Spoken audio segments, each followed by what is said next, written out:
is the Big O Show. This is the Big O Show. This is the Big O Show.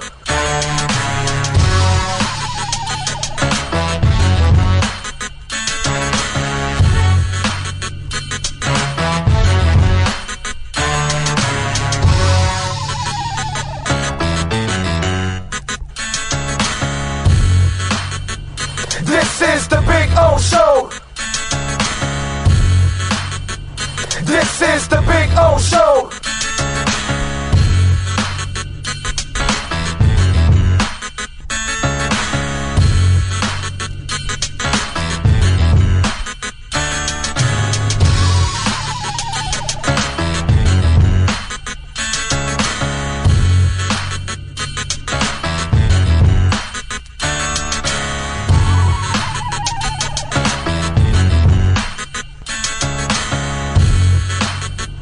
This is the Big O Show. This is the Big O Show. This is the Big O Show. This is the Big O Show. Sports fans love a place with great food, cold drinks, and TVs everywhere. That's why sports fans love Sports Grill and their 7 amazing locations. Check out the Bird Road location at 11481 Southwest 40th Street in the back corner of the West Bird Shopping Center. Sports Grill is also now offering some great employment opportunities. All kinds of positions are now available from kitchen to hosting. Call for more information at 305-485-8845. From wraps to salads to amazingly delicious specialty dishes, Sports Grill is the home to the legendary special grilled wings. Since 1987, Sports Grill, good food, good drink, and good friends. It's the Big O Show. You're tuned in to the hottest sports radio. When you need your warehouse looking good while staying efficient, there's only one place to find the finest racks in the business. Pallet Rack City in Hialeah. 305-424-8547. That's 305-424-8547. Pallet Rack City is the company you need when you want your warehouse sporting the finest racks in the business. After all, who doesn't love a great rack? Pallet Rack City. 305-424-8547. That's 305-424-8547. Orlando, a.k.a. the Big O. He covers all the South Florida teams. For over 16 years, EJDConstruction.com has provided South Florida residents quality craftsmanship, accurate project management, and exceptional service. That's why EJDConstruction.com is an A-rated member of Angie's List and the Better Business Bureau. When you're looking for the right custom home builder for additions or home remodeling, please call my friend Eric at 305-433-4843. That's 305-433-4843 for EJDConstruction.com. Offense to the heat, well, you know what I mean. Monday to Friday, Fly Pablo in the... There's no need to drive around South Florida wasting valuable time looking for a new or certified pre-owned Acura. Go to the #1 volume sales dealership in the Southeast United States. Craig Zins Acura of Pembroke Pines. Purchase with pace and space in a dealership tailored to your needs. From home buying to providing that personal touch. Contact the 2020 Satisfaction Award winner Craig Zins Acura of Pembroke Pines. 888-776-5123. That's 888-776-5123. Or visit them at 15601 Pines Boulevard in Pembroke Pines. Show on the radio, the top's where we gonna go. Miami, that's the way we roll. Folks, you can support the hardest working sports talk show in South Florida through Cash App or Venmo. Just search Cash Big O Show. Support us through Cash App or Venmo. Cash Big O Show. We thank you for your incredible support. On the morning show, Big O. No one has a similar show. Talk sports, talk plays, talk... If you're a Miami sports fan, then there's only one store to go to, and that's Caneswear at Miami Fanwear in Davie. They're your one-stop shop for all your inner Miami CF, Canes, Dolphins, Panthers, and Marlins merchandise. They have hats, t-shirts, game day jerseys, and so much more. Located at 2511 South University Drive in Davie, and open 24/7 online at caneswear.com or innermiamiwear.com. Call them at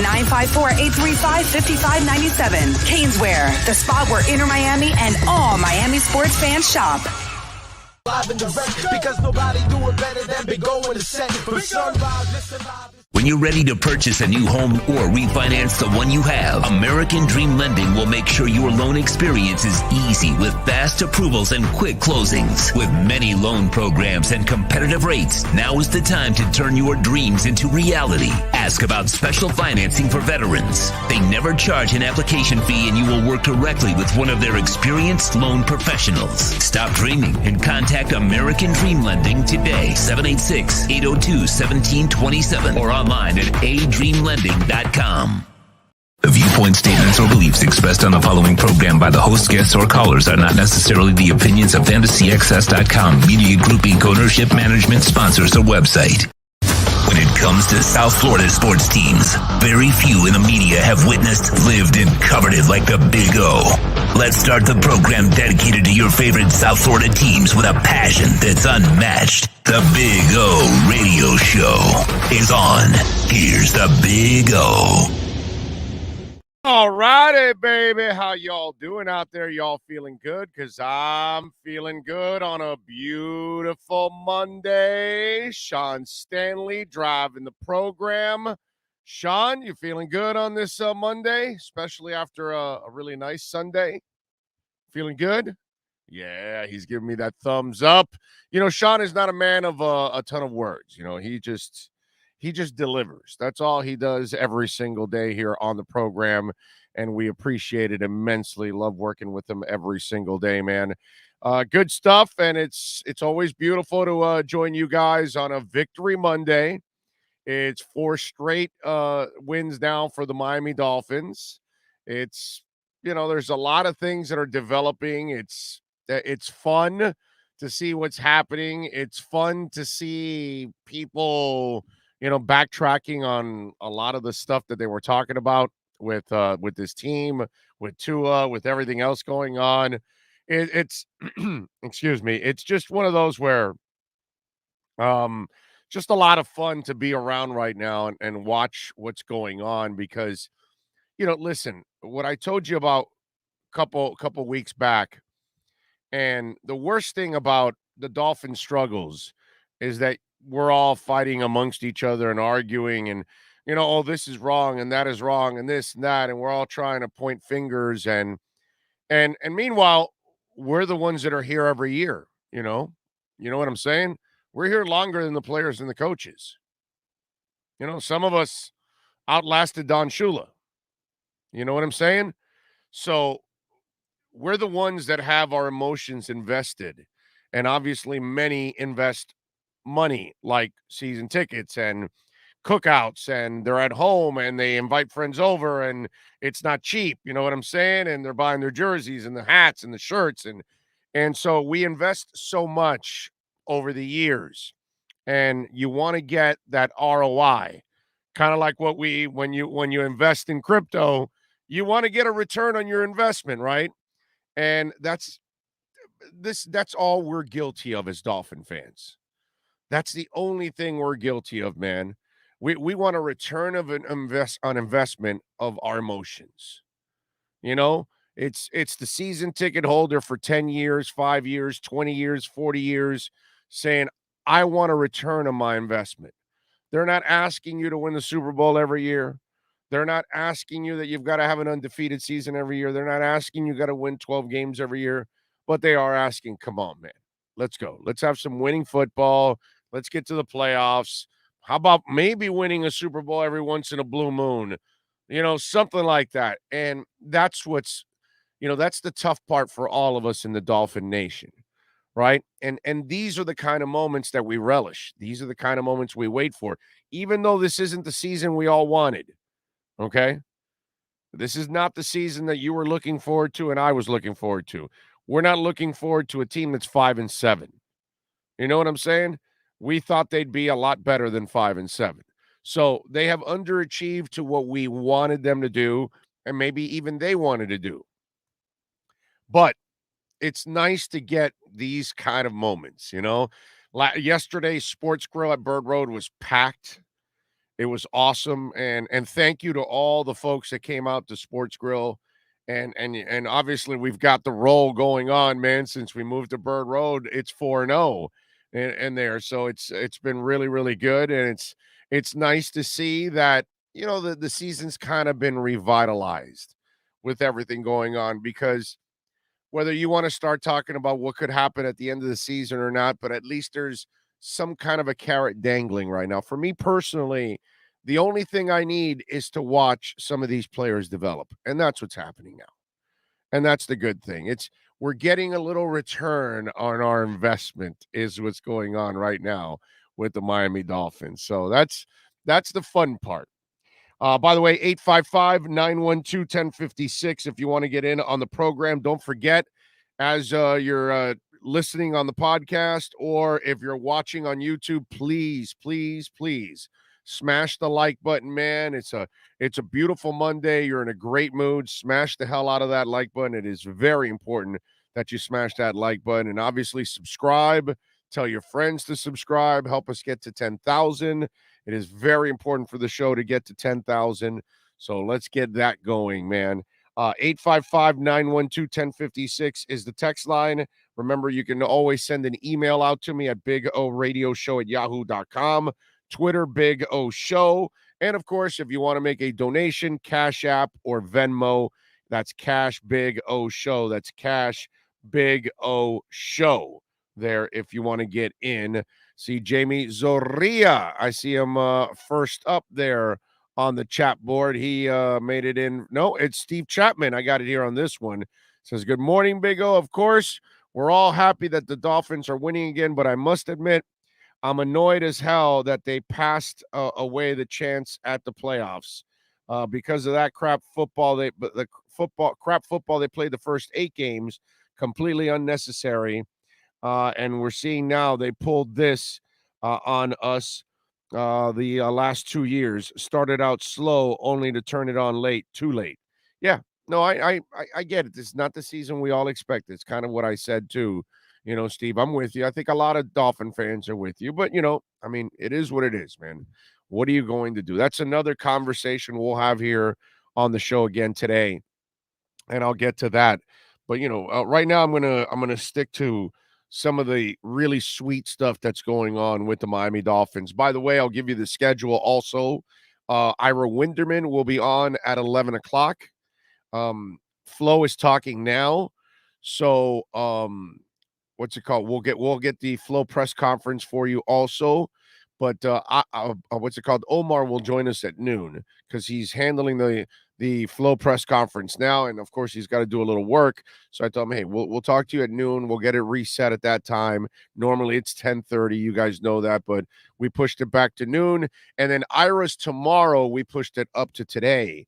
So he's going to talk to us today at 11 o'clock. And if I'm correct, the Heat are in action tonight. Yes, they are. Denver at FTX Arena, 7:30. Really nice win against the Bulls. We'll talk to Ira about that. But let me get into a little bit of the of the stuff going on with the Miami Dolphins. First of all, let's talk a little bit about Tua, okay? Because today we're going to have a lot of people around the country. We're going to have a lot of people, maybe even Dolphin fans, that are going to be doing their best backtracking, like Sam Madison, okay, like a Pro Bowl corner would backtrack. A lot of them are doing it, and it's happening to all of you that bashed Tua and said he can't play and he won't play in this level and all that stupid ass stuff that was said about Tua. Tua's only issue is durability. That's the only knock. Yesterday, I'll give you the perfect tweet that I got from somebody, and it's so typical of some fans out there, and it's because they need to actually pay attention to what the quarterback position is all about. And this is why, we have this discussion when we talk about, quarterbacks, and we talk about what you see in a quarterback and how they're going to succeed and all of this kind of stuff, and what you need to succeed at this level. And sometimes the problem is that a lot of fans what they end up doing is they end up looking at physical traits only. And the physical traits are great. There's no doubt about it. But the physical traits actually don't end up meaning a damn thing if you don't have what really counts for a real quarterback. So some guy named Blondie Leone, send me absolutely. Also, I feel like Herbert has the most potential between he and Tua in terms of size, arm strength, and tendencies. Okay. First of all, there are no tendencies because he hasn't played a long time in the NFL to know his tendencies, which I'll get to that in a second, which is stupid. And so I answered back. I said accuracy, ball placement, anticipation, intelligence makes a QB.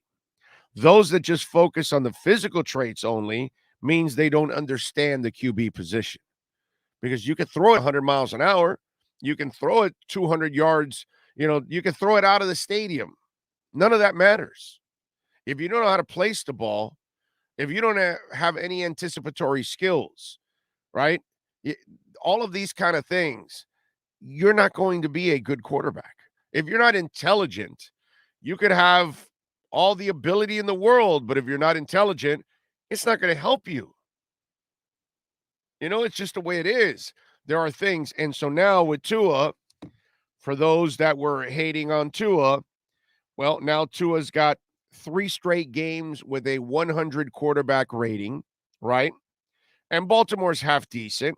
Did it against the Jets. And now Carolina, who, came into this game, number 1 pass defense, right? Whatever. It's like Tua now has a quarterback rating of 104 against Baltimore, 108 against the Jets, and 108.3 against Carolina. Through 16 games now, he's 351 of 524 for 3,515 yards, 67% completion percentage, 21 touchdowns, 11 interceptions, and 6 rushing touchdowns, and a passer rating of 90.5. That's his first year of football under the worst situations, under a terrible line, no running game, and crappy coaches. Sounds to me like that's a kick-ass year for any rookie quarterback that can do this under the situation that he's. Oh, I'm sorry, I forgot about it. Also, you got to play through a fractured finger and fractured ribs. Got it. Let's add that in there, bro. Let's add that in there. Because no, everybody plays with broken ribs and a fractured finger and all that good stuff. He's got back-to-back games with 80% completion percentage. Since 1950, 4 guys have that. Tua, Kyler Murray also did it this year. Breeze did it in 2018, and Peyton Manning in 2013. I mean, I don't know what more the kid really needs to prove. And wait till you actually give him a real offensive line, and a real running game. Wait till you actually give him like a real QB coach, a real O-line coach, a real offensive coordinator. Can you imagine Tua with all of those actual things? Like a real coaching staff? Like he's got the 3 amigos coaching him as the offensive coordinators. Nothing proven. No proven QB coaches, no proven O-line coaches, nothing. And yet, so wait a minute. So he completes 67% of his passes. He's got a 90 QB rating. He has resulted in 27 touchdowns, 21 by air, 6 by ground, 11 interceptions. And he's terrible. He can't play.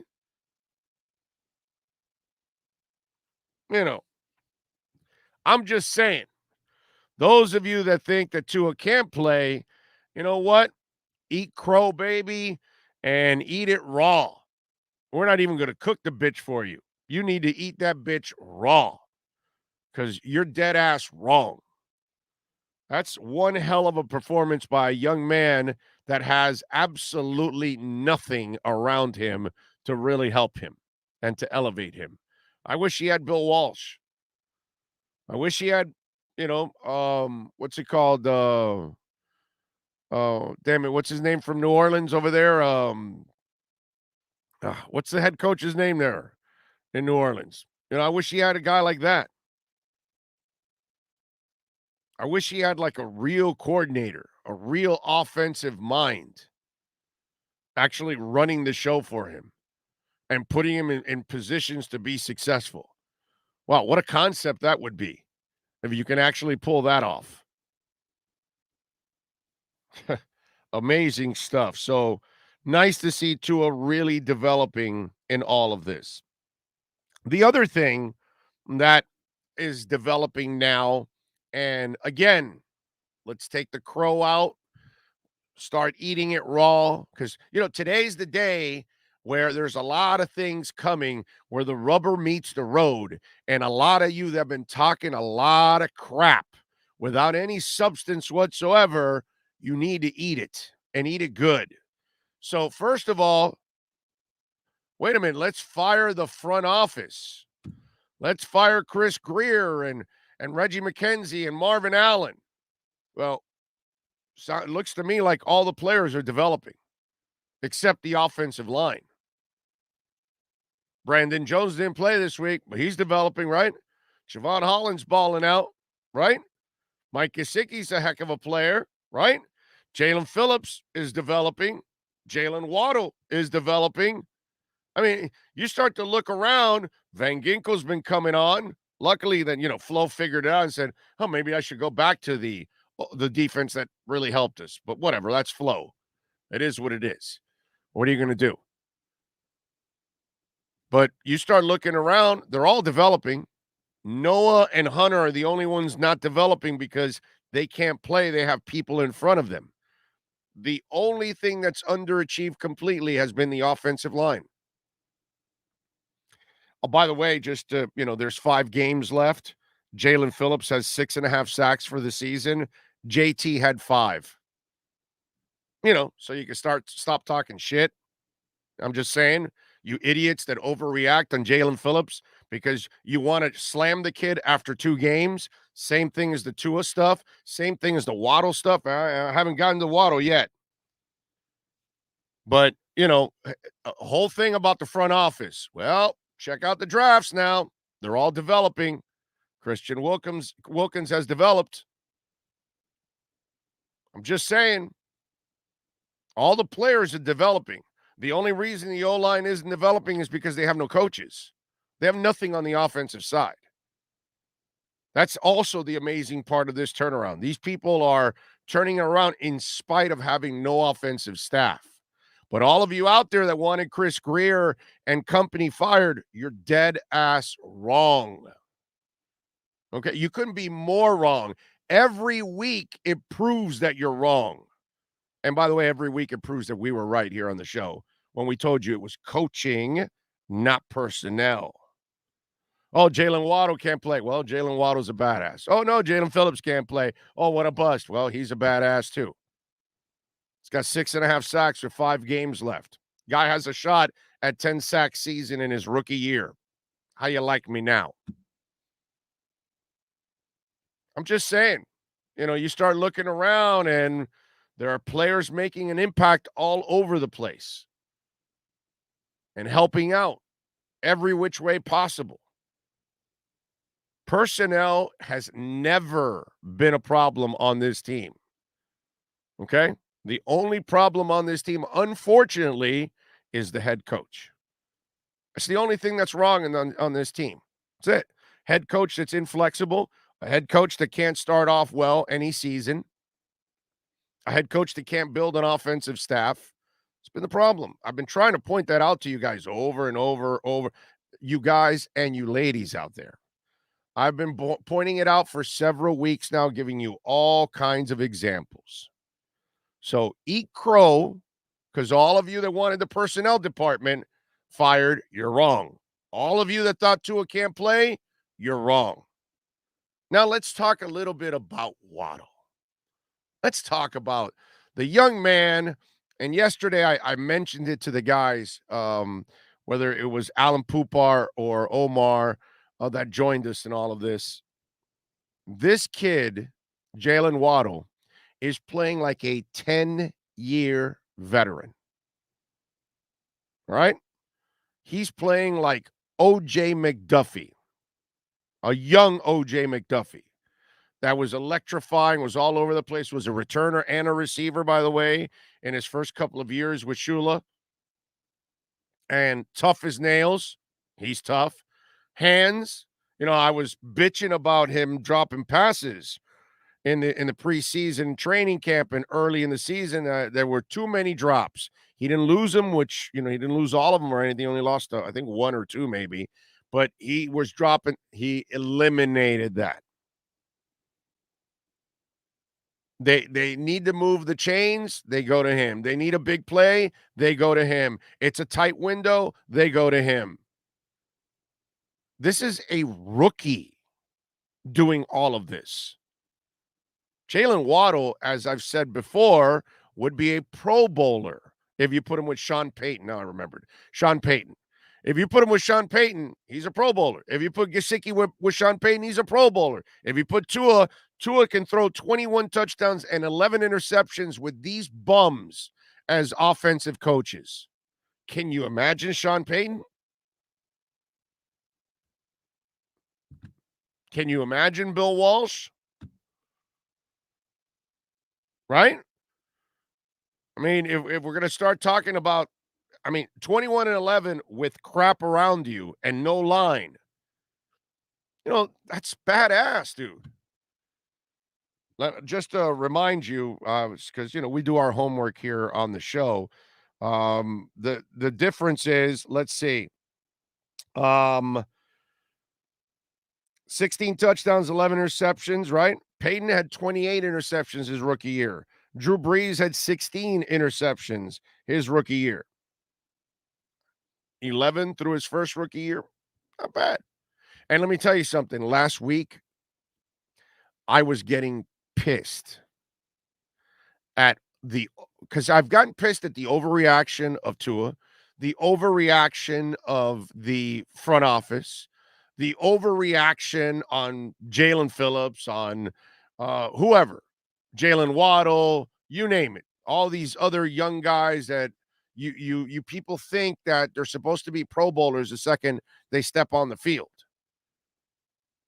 And, before you know it, if Jalen Phillips ends up with 10 sacks, he might even end up making the Pro Bowl as a rookie. He won't, but I'm just saying, it's just funny that after complaining so much about Jalen Phillips, there he is. And you look at what's going on with Tua, okay? And here's a kid that has very little around him, yet he finds a way to be productive and win games. He wins more games than he loses. He throws almost 2-1 in touchdowns to interceptions. And this week, I was getting pissed off at, the stupid throw. So he's made a few mistakes. He's a rookie. What were you guys going to do to Peyton Manning right now if he threw 28, I think it was? What was it? 28 interceptions. So what are you going to call him? What's above stupid? What are you going to call him? What are you going to call Peyton Manning, a vegetable? That's the overreaction. Like, we expect a rookie quarterback to come in and also play completely clean. No. The only way I'm going to accept Tua is if he throws 21 touchdowns and maybe 1 or 2 interceptions.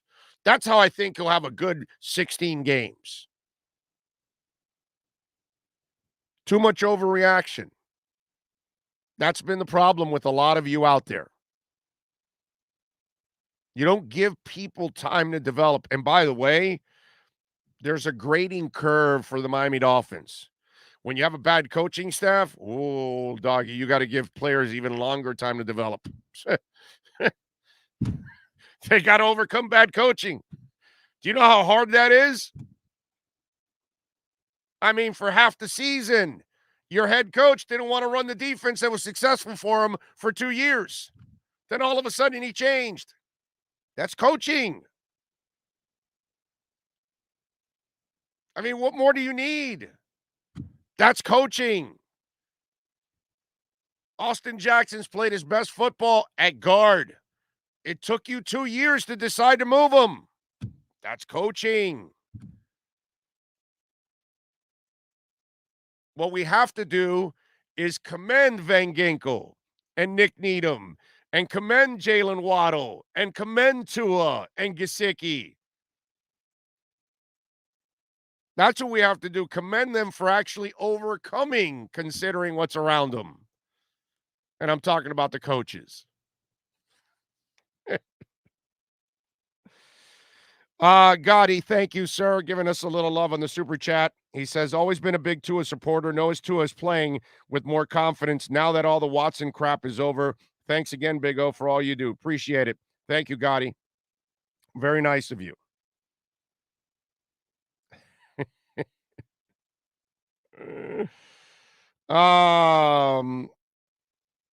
So the offensive players are developing and doing so on their own. Flow has got to go because there has been an issue with one position not developing, and it's the second year of a rebuild. Calm down. It's the third year, dude.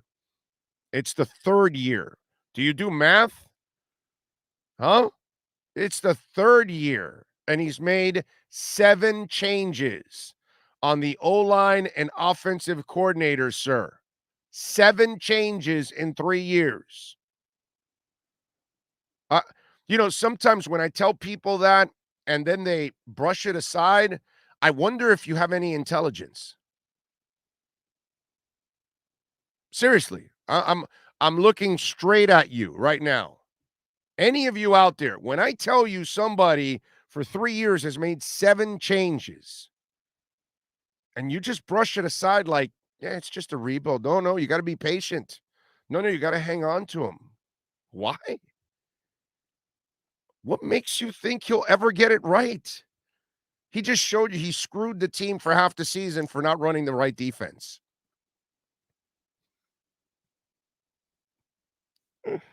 Some of you out there, man. But this is what we got, right? All of you overreacting about Tua, you got egg on your face. All of you overreacting about the front office, you got egg on your face. All of you overreacting about Jalen Phillips, you got egg on your face, right? You're looking now wrong. That's what you got to do. You got to just say, you know what? I was wrong. Don't fight it anymore. Just I was wrong. That's all. There's nothing wrong with that. Happens to all of us. Happens to me every day, at least 106 times. Maybe it'll teach you to have a little patience with young players. Maybe you'll learn now that you look stupid overreacting about Tua after a couple of games. Let's talk about the other overreaction. Justin Herbert. So where are all you Justin Herbert guys? What did I tell you guys about Justin Herbert? Huh? What did I tell you about Justin Herbert? Let's wait to see if he can win big games, if he can overcome adversity. And he plays with a clean line and everything goes well. Yesterday, Denver made him hell. Couldn't respond, dude. Couldn't respond. So what's up with Justin Herbert? He's got one more win than Tua. Justin Herbert has better offensive coaches. He has way better wide receivers. He has a better running game. He has a better offensive line, a better offensive line coach, a better QB coach. He's got one more win than the Dolphins and Tua. But I thought Justin Herbert was the second coming. I thought he was a superstar because he's big. He's got an arm. He's athletic. He's got beautiful hair. What happened, ladies and gentlemen? What happened to the great Justin Herbert? Please walk me through this. Because, last time I checked, the way you guys talked about Justin Herbert, he was going to make Joe Montana look like dog crap. So Tua has no offensive coordinator, no offensive line coach, no QB coach, receivers that can't get on the field, one receiver he can count on in Waddle, the other one that he can count on, the coach doesn't play him in Mac Hollins. That's coaching, of course. because the coach still hasn't figured out through 12 games that Matt Collins is the second best receiver on the team. It's 12 games. Okay? It's 12 games. He hasn't figured out Matt Collins. But you know what? Maybe next year he'll do that. You know what I mean? But I mean, big bad Justin Herbert, guys. What happened to big bad Justin? But I thought he was going to like win the AFC West and take him to the playoffs and go to the Super Bowl. I thought they were already putting the bust in Canton for Justin Herbert. I mean, the way you guys were talking about him over there, my God, he's light years better than Tua. You know, with his hair and his arms and his gun and his size and his athleticism. I mean, all these things that were so phenomenal. He's got one more win. He's got a better team. He's got a better coaching staff. He's got everything better, even better hair than Tua, let's say. I'm a long-haired fan. And so, you know, and he can't really win a ton more games than Tua. Wow, it's amazing. Wow. Okay. It's fantastic. Where are you, Justin Herbert, guys? You talk a lot of shit, man. You talk a lot of shit on the chat board. You talk a lot of crap on social media, and you're all effing Homer disappearing right into the bushes.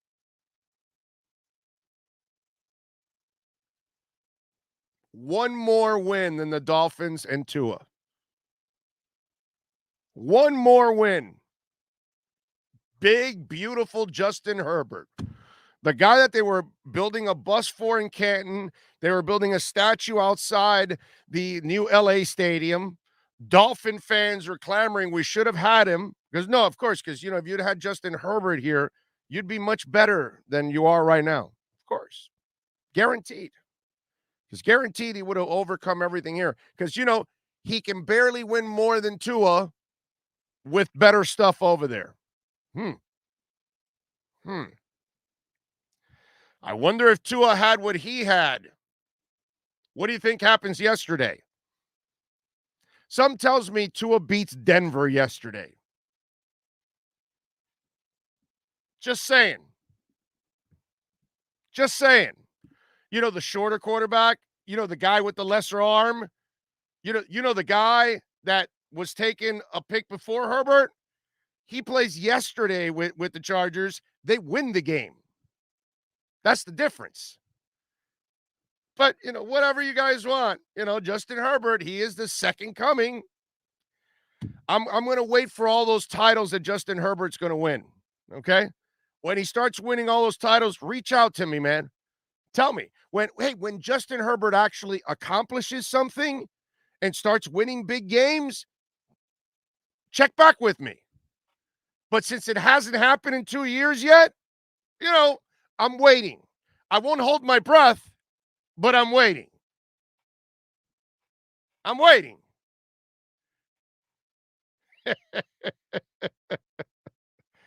Oh, man, I love it. I love it. Eating crow on Tua, eating crow on Jalen Phillips, eating crow on the front office, eating crow on Justin Herbert. Man, the overreactions. You guys are getting burned, baby. Left and right. Whew. You know, there's a couple of people out there that didn't believe in Tua, believed in Herbert, thought that they should fire the front office. And that dude's sitting there going, God damn, I can't get anything right. Wow. I don't know what the hell I'm talking about. That's the only thing you got right. You don't know what the hell you're talking about. It's a beautiful thing, isn't it? Jason Romero, thank you for the super chat, sir. He says, what's up, Big O? Tua's elite accuracy, anticipation, and pocket presence is really showing. How did Tannehill look to win games without Derrick Henry? Dude. Do I have something for you on Tannehill? Oh, by the way, where are all you Tannehill guys? Today's the day where I'm just going to unleash on all you idiots that don't know jack about football. Because anybody that thought Tannehill was a real quarterback, you don't know shit about football. You don't know what a real quarterback looks like. You've never seen a real quarterback in your life. You don't understand the quarterback position. You'll never get it. You know, anybody that thinks like Cam Newton's back, what kind of idiots are you? Lamar Jackson, phenomenal young man. Okay? God bless the Ravens for having the commitment to play that offense. You'll never win jack shit with that offense because he'll never be a passer. He'll never be a passer in his life, ever. He's a runner, will always be a runner, an athlete playing quarterback, just like Tannehill. Check this out with Tannehill yesterday. So, you know, with Derrick Henry, it really helps him a lot. But did you know yesterday that Dontrell Hilliard ran 12 rushes for 131 yards and a touchdown? Donta Freeman, 19 rushes for 109 yards. As a team, they had 39 rushes for 270 yards. Ryan Tannehill and his two top receivers were out. But, hey, man, Tua plays like that all the time. He lost 36-13. He was 11 of 21 for 93 yards, a touchdown, and an interception. So how's the Tannehill thing going? Huh? How's the Tannehill thing? You know, it's I always would get like one or two idiots. Oh, you're wrong about Tannehill. You see him there at Tennessee, he's doing great. I'm like, he's managing the game, dude. Watch the games. The difference is people don't watch the games. He is the luckiest quarterback on the face of the earth. Things have gone his way since he got to Tennessee. Not just Derrick Henry, but the defense. Like a couple of the games that they won this year, it was on the defense. It had nothing to do with him. It's like some of those playoff games where he would throw for 70 yards and they would win.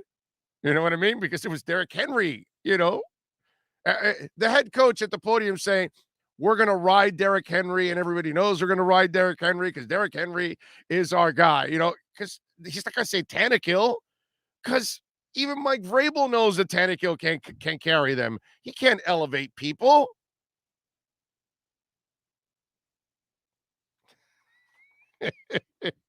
They ran for 270 yards, and Tannehill couldn't play off of that. Can somebody give Tua 270 yards rushing, please? Please. I beg you. I beg the football gods right now. I beg. Please give my boy Tua 270 yards rushing.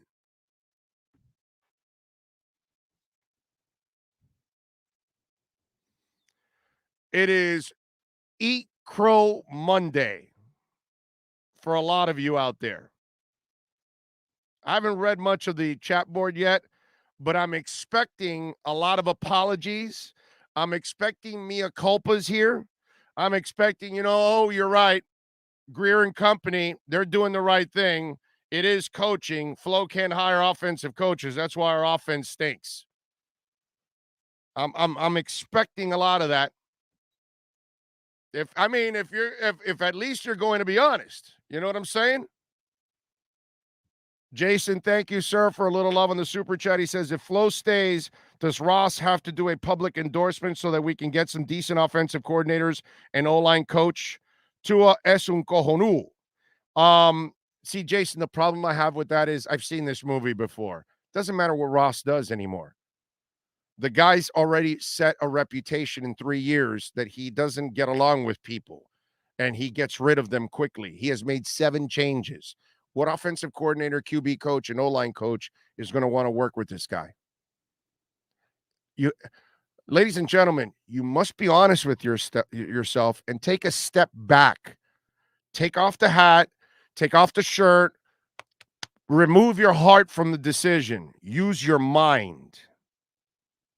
Use your mind. He's made 7 changes on offense. His teams never start off well. He has to then scramble at the back end. Reminds me of the Panthers, by the way. Remember how the Panthers were for many years? They would have a crappy start, and then they would kill themselves at the end to not make the playoffs. And they'd fall short like by a couple points or whatever. And you're like, damn it, that kind of stuff. So it reminds me of that. Just ask yourself that question. Why would anybody come here? And the silliness that some of you think, well, we'll pay them a lot of money and this. No, man, people, they have families. They have kids. Then they have to move their kids again because you're going to go work for a guy on the hot seat. And don't kid yourselves. Flo comes back, he's on the hot seat. He hasn't proven anything. He's proven that he can start slow every year and then scrambles to finish. He's proven that he can't build an offensive staff. Do you think I want coaching changes again? Hell's to the no. But I know we got the personnel part fine. It's now where Chris Grier screwed up. If you guys want to be honest and objective and all of that, you got the wrong coach. He's got to go find another coach. But the talent's there. Talent's there. You got to get the coaches. That's the key right now. That's what's going on with the Canes, right? Not going to get the right coach. Let's see. Mike No-Go Zones, thank you. He says, my Giants will be here next Sunday, and I must admit that the Dolphins are looking much better. Oh, Mike No-Go Zones, they're gonna kill Daniel Jones and company. Yeah. No, I got a lot of confidence. The way Miami's they went back to that defense, man. When they play that defense, it's best suited for what they have. And let me tell you, Jalen Phillips, the way he's playing now, he's gonna watch Agba finish super strong here at the end. Okay, he's had a terrific year, sacks, batting passes, pressures like a mother. Man, I have been so impressed with him. It's amazing. Flo is at noon now. So they moved Flo to they said they were going to do Flo in the 10 o'clock hour. So we moved Omar. So now they're going to do it at noon. So we'll get Omar after we get Flo. Well, that's fine, man. It's all good. I'd rather get him after and we'll talk. I've got plenty to say. It's not like I lack any kind of material here. I'm not a QAM begging for a commercial break and needing a half hour of commercials in an hour or anything like that. I can handle it. We're big boys here. And this format's about talk and content and digital and so we're a different ball game here. So it's all right. We'll wait till noon. We got Ira here in 20 minutes.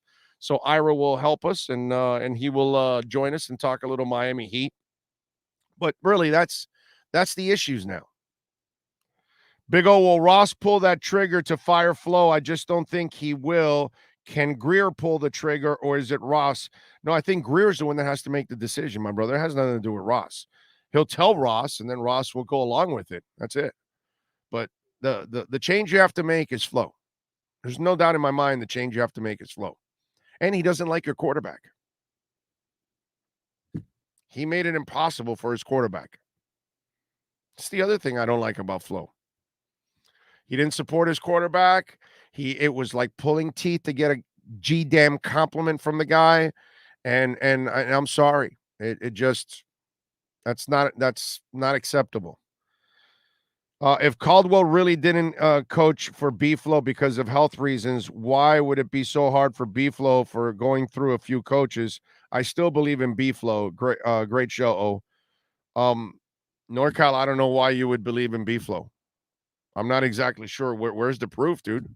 He can't build an offensive staff. And what if Caldwell couldn't do the job? Your job as the CEO of the team, okay, and that's what Flo is to go find another good coach, and he can't find any. And the GM already helped him once with a coordinator in Chan, and he scared him off. And the GM helped him with a quarterback in Fitz, and he scared him off, and he brought in Brissett. This is the part I don't understand, NorCal, that you just said. What? Why would you believe? Where's the effing proof, dude? It's like that's as pure blind ass fan as it gets, NorCal. Anybody that tells me I believe in Flo, you have no proof. You have zero. I don't get that. What do you believe in? You believe in the inconsistencies?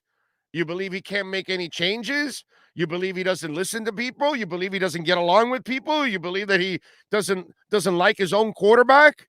You believe he didn't even play the proper defense he needed from day one?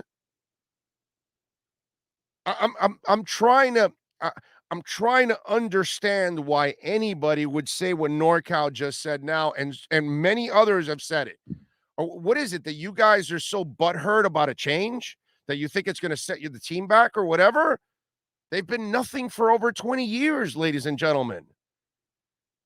It can't get any worse than it's been. Sometimes you got to pull the scab. You got no choice. That's all it is. You got to pull the scab, man. The worst thing you do is keep Joe Philbin around. The worst thing you do is keep Tony Sperano around. The worst thing you do is keep Dave Wannstedt around. Comprende? The best thing you did was, oh, no, Cam Cameron stinks. Get the F out of here. You've given him 3 years. He's had 3 years to prove whether he can get it done or not. He cannot build a staff. That's a fact. That's etched in stone. That's done history in the archives. It is on his tombstone.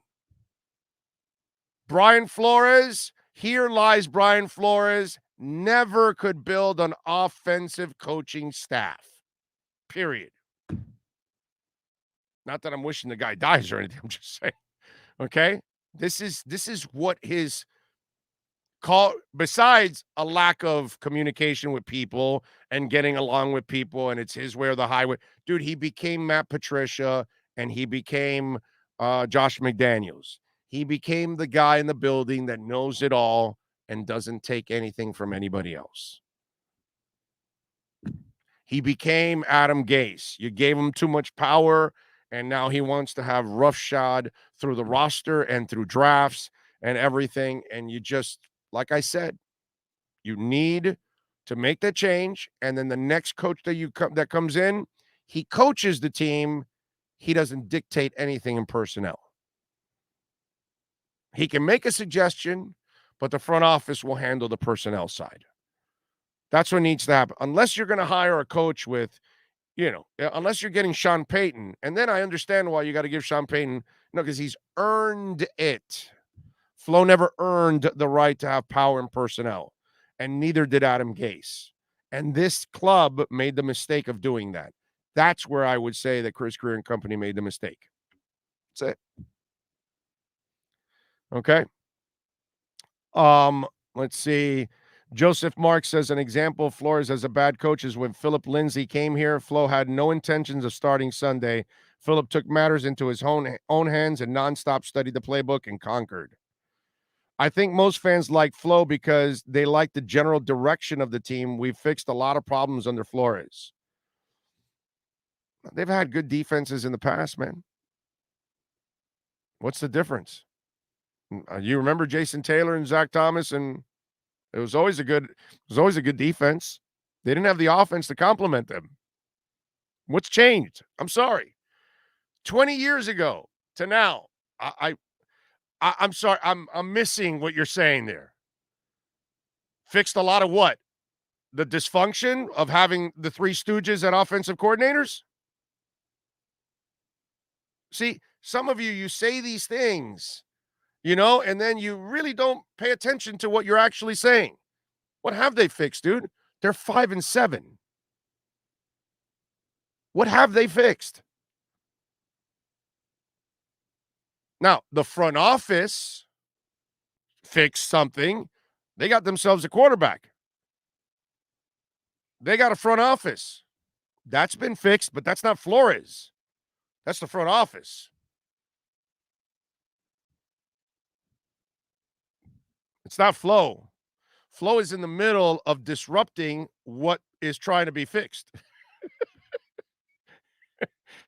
No, I don't want Brissett. Why would I want Fitz? I have Brissett. Why would I want Chan Gailey? I've got the three amigos. I'm sorry, what's been fixed? They gave you an offensive coordinator. You scared him off.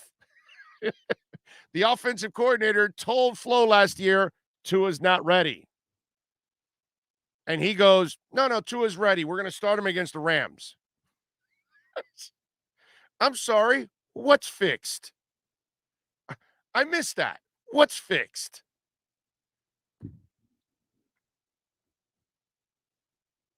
It's like, I think that some of you are so emotionally tied to the team, you have trouble even talking about tough decisions that they have to make. Like it affects you emotionally or something. Like one guy, oh, well, problems fixed. What problems, dude? There's tons of problems on the team. They're not fixed. They're fixed when they're making the playoffs on a consistent basis. You know what I mean? They're fixed when you know you have a head coach that can build a coaching staff and can replace a coaching staff. Remember, we're asking Flo to do something one time that he can't do. That has to be done over and over and over again, because eventually you'll lose your defensive coordinator to something. You'll lose your offensive coordinator to something. You'll lose your special teams coach to something. And you're going to have to replace him. You're going to have to replace your linebackers coach. You're going to have to replace your defensive line coach. You have to find other really good coaches that are either the same or better. So Flo can't even find one set of good offensive coaches. How do you expect him to continue to find the offensive coaches?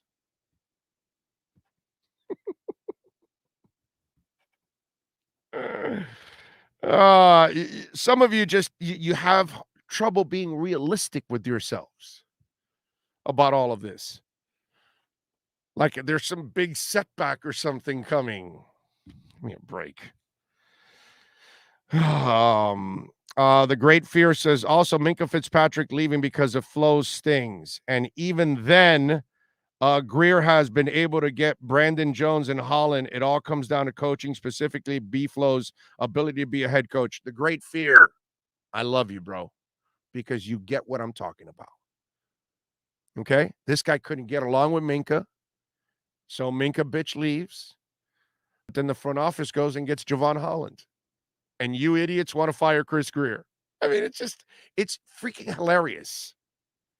It's hilarious how it's obvious it was coaching and neophytes think it's the front office. You might want to look up the definition of neophyte for those of you that think that you wanted to fire the front office or that you think Tua can't play. Neophyte is actually the perfect definition of who you are.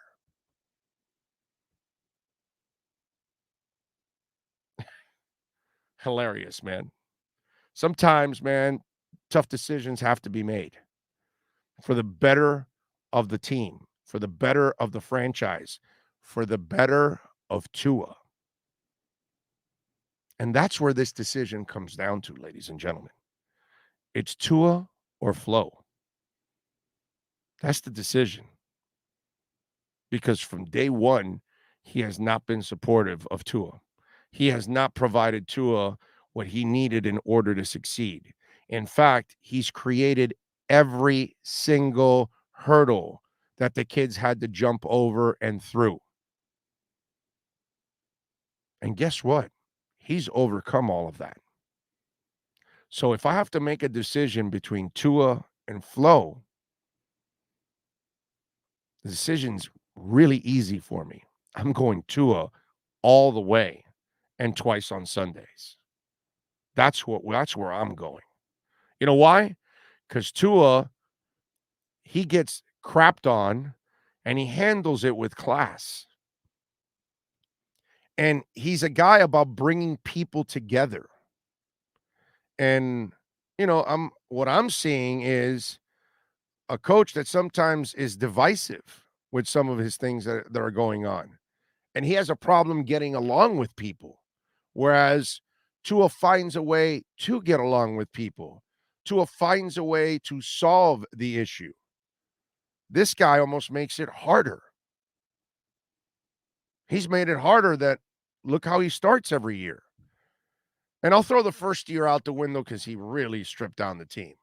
But, you still started off slow last year, and then you got it going. And then this year, it was even last year wasn't that slow of a start, but it was a slow start. And then this year, you buried your season. 1-7, that buries your season. You're done.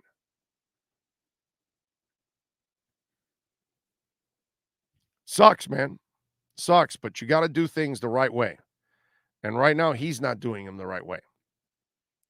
Big O, the same patience you have with Tua and the rookies, I believe you should have with Flo. Remember, Belichick failed at his first head coaching job. Again, Devin, why would I have here's where I disagree with that statement again. I don't understand why anybody would have patience with somebody that's made 7 changes. Where's the proof? Why should I have patience? Explain that to me. Well, where's the proof that he's going to get it right? The defense plays well because it's his defense. He's a defensive coordinator. That's what he is. He's not a head coach. He's a defensive coordinator. And Devin, he's a defensive coordinator that played the wrong defense for half the season. Marinate on that one. Okay? I get that he can't fix the offense in a way because he doesn't know offense. He's not an offensive guy. And I don't care how much time he spent. Oh, I was a year as a running backs coach and a year as a wide receivers coach under Belichick. So that makes me a genius. I get it. He's a defensive guy, so he doesn't know offense. So it struggles. Wanstead, offense, he's defense. We've seen this story before, okay? So I get that.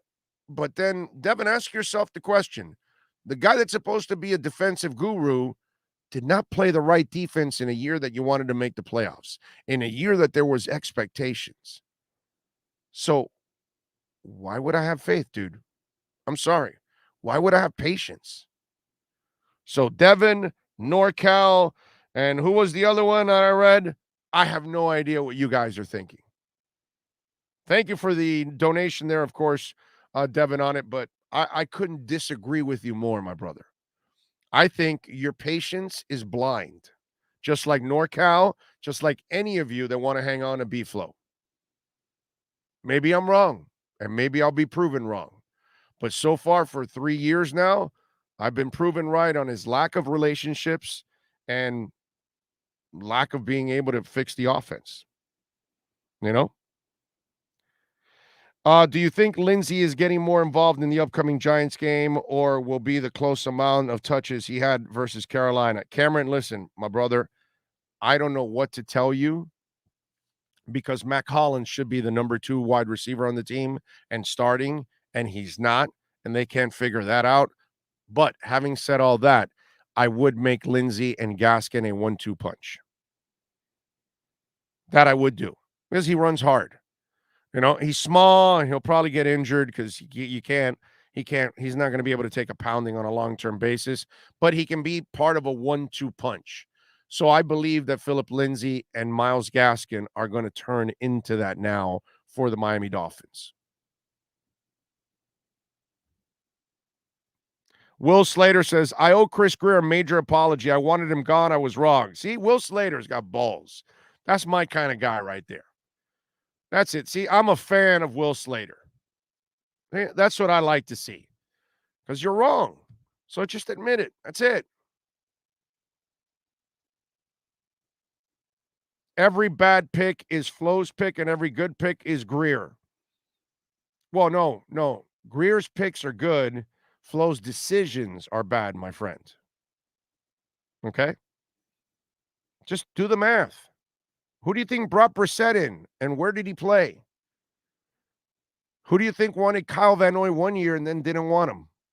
Who do you think wanted Karras 1 year and didn't want him?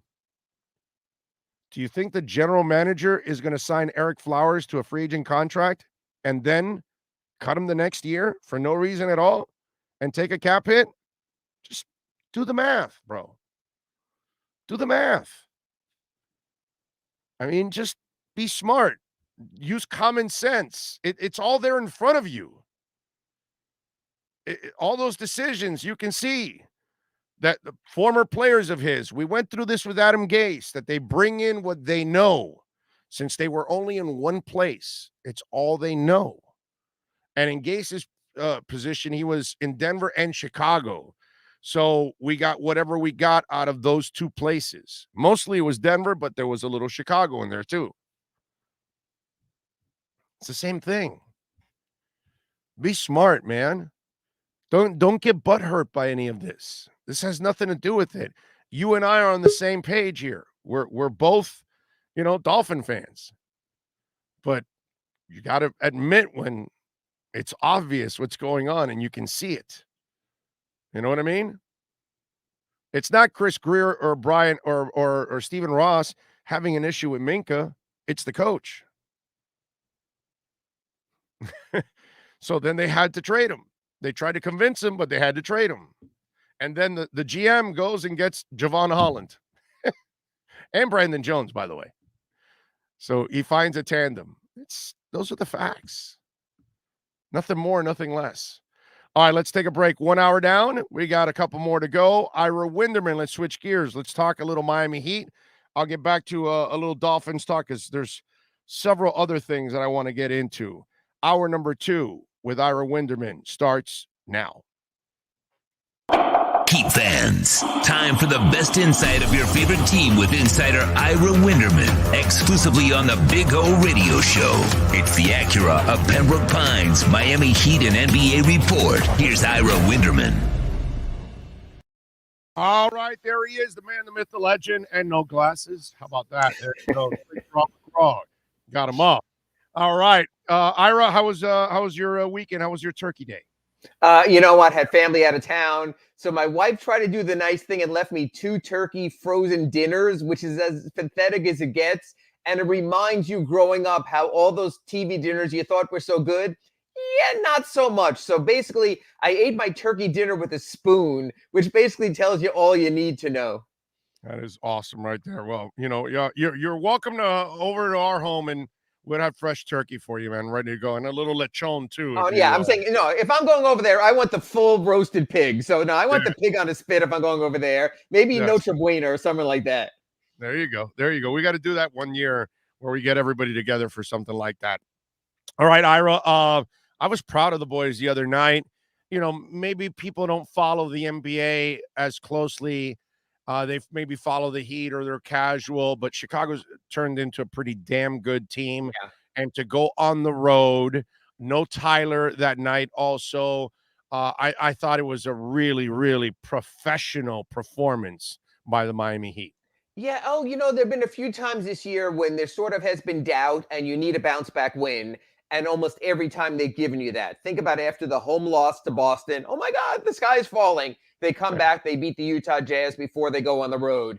Then they have that road trip. They get off to that 1-2 start. Everything's going to be wrong. All of a sudden, they go out, actually 0-3 start. They go out. They win at Utah. They close it out at Oklahoma City. They're fine. Same thing on this trip. You didn't want 1-2. You certainly didn't want to lose that opening game to Washington. It was a 3-point game. It was right there for you. Minnesota has shown they're a real team. So when you lost to them, you realize in retrospect, the Wolves are coming on, but then you took care of business against the Bulls.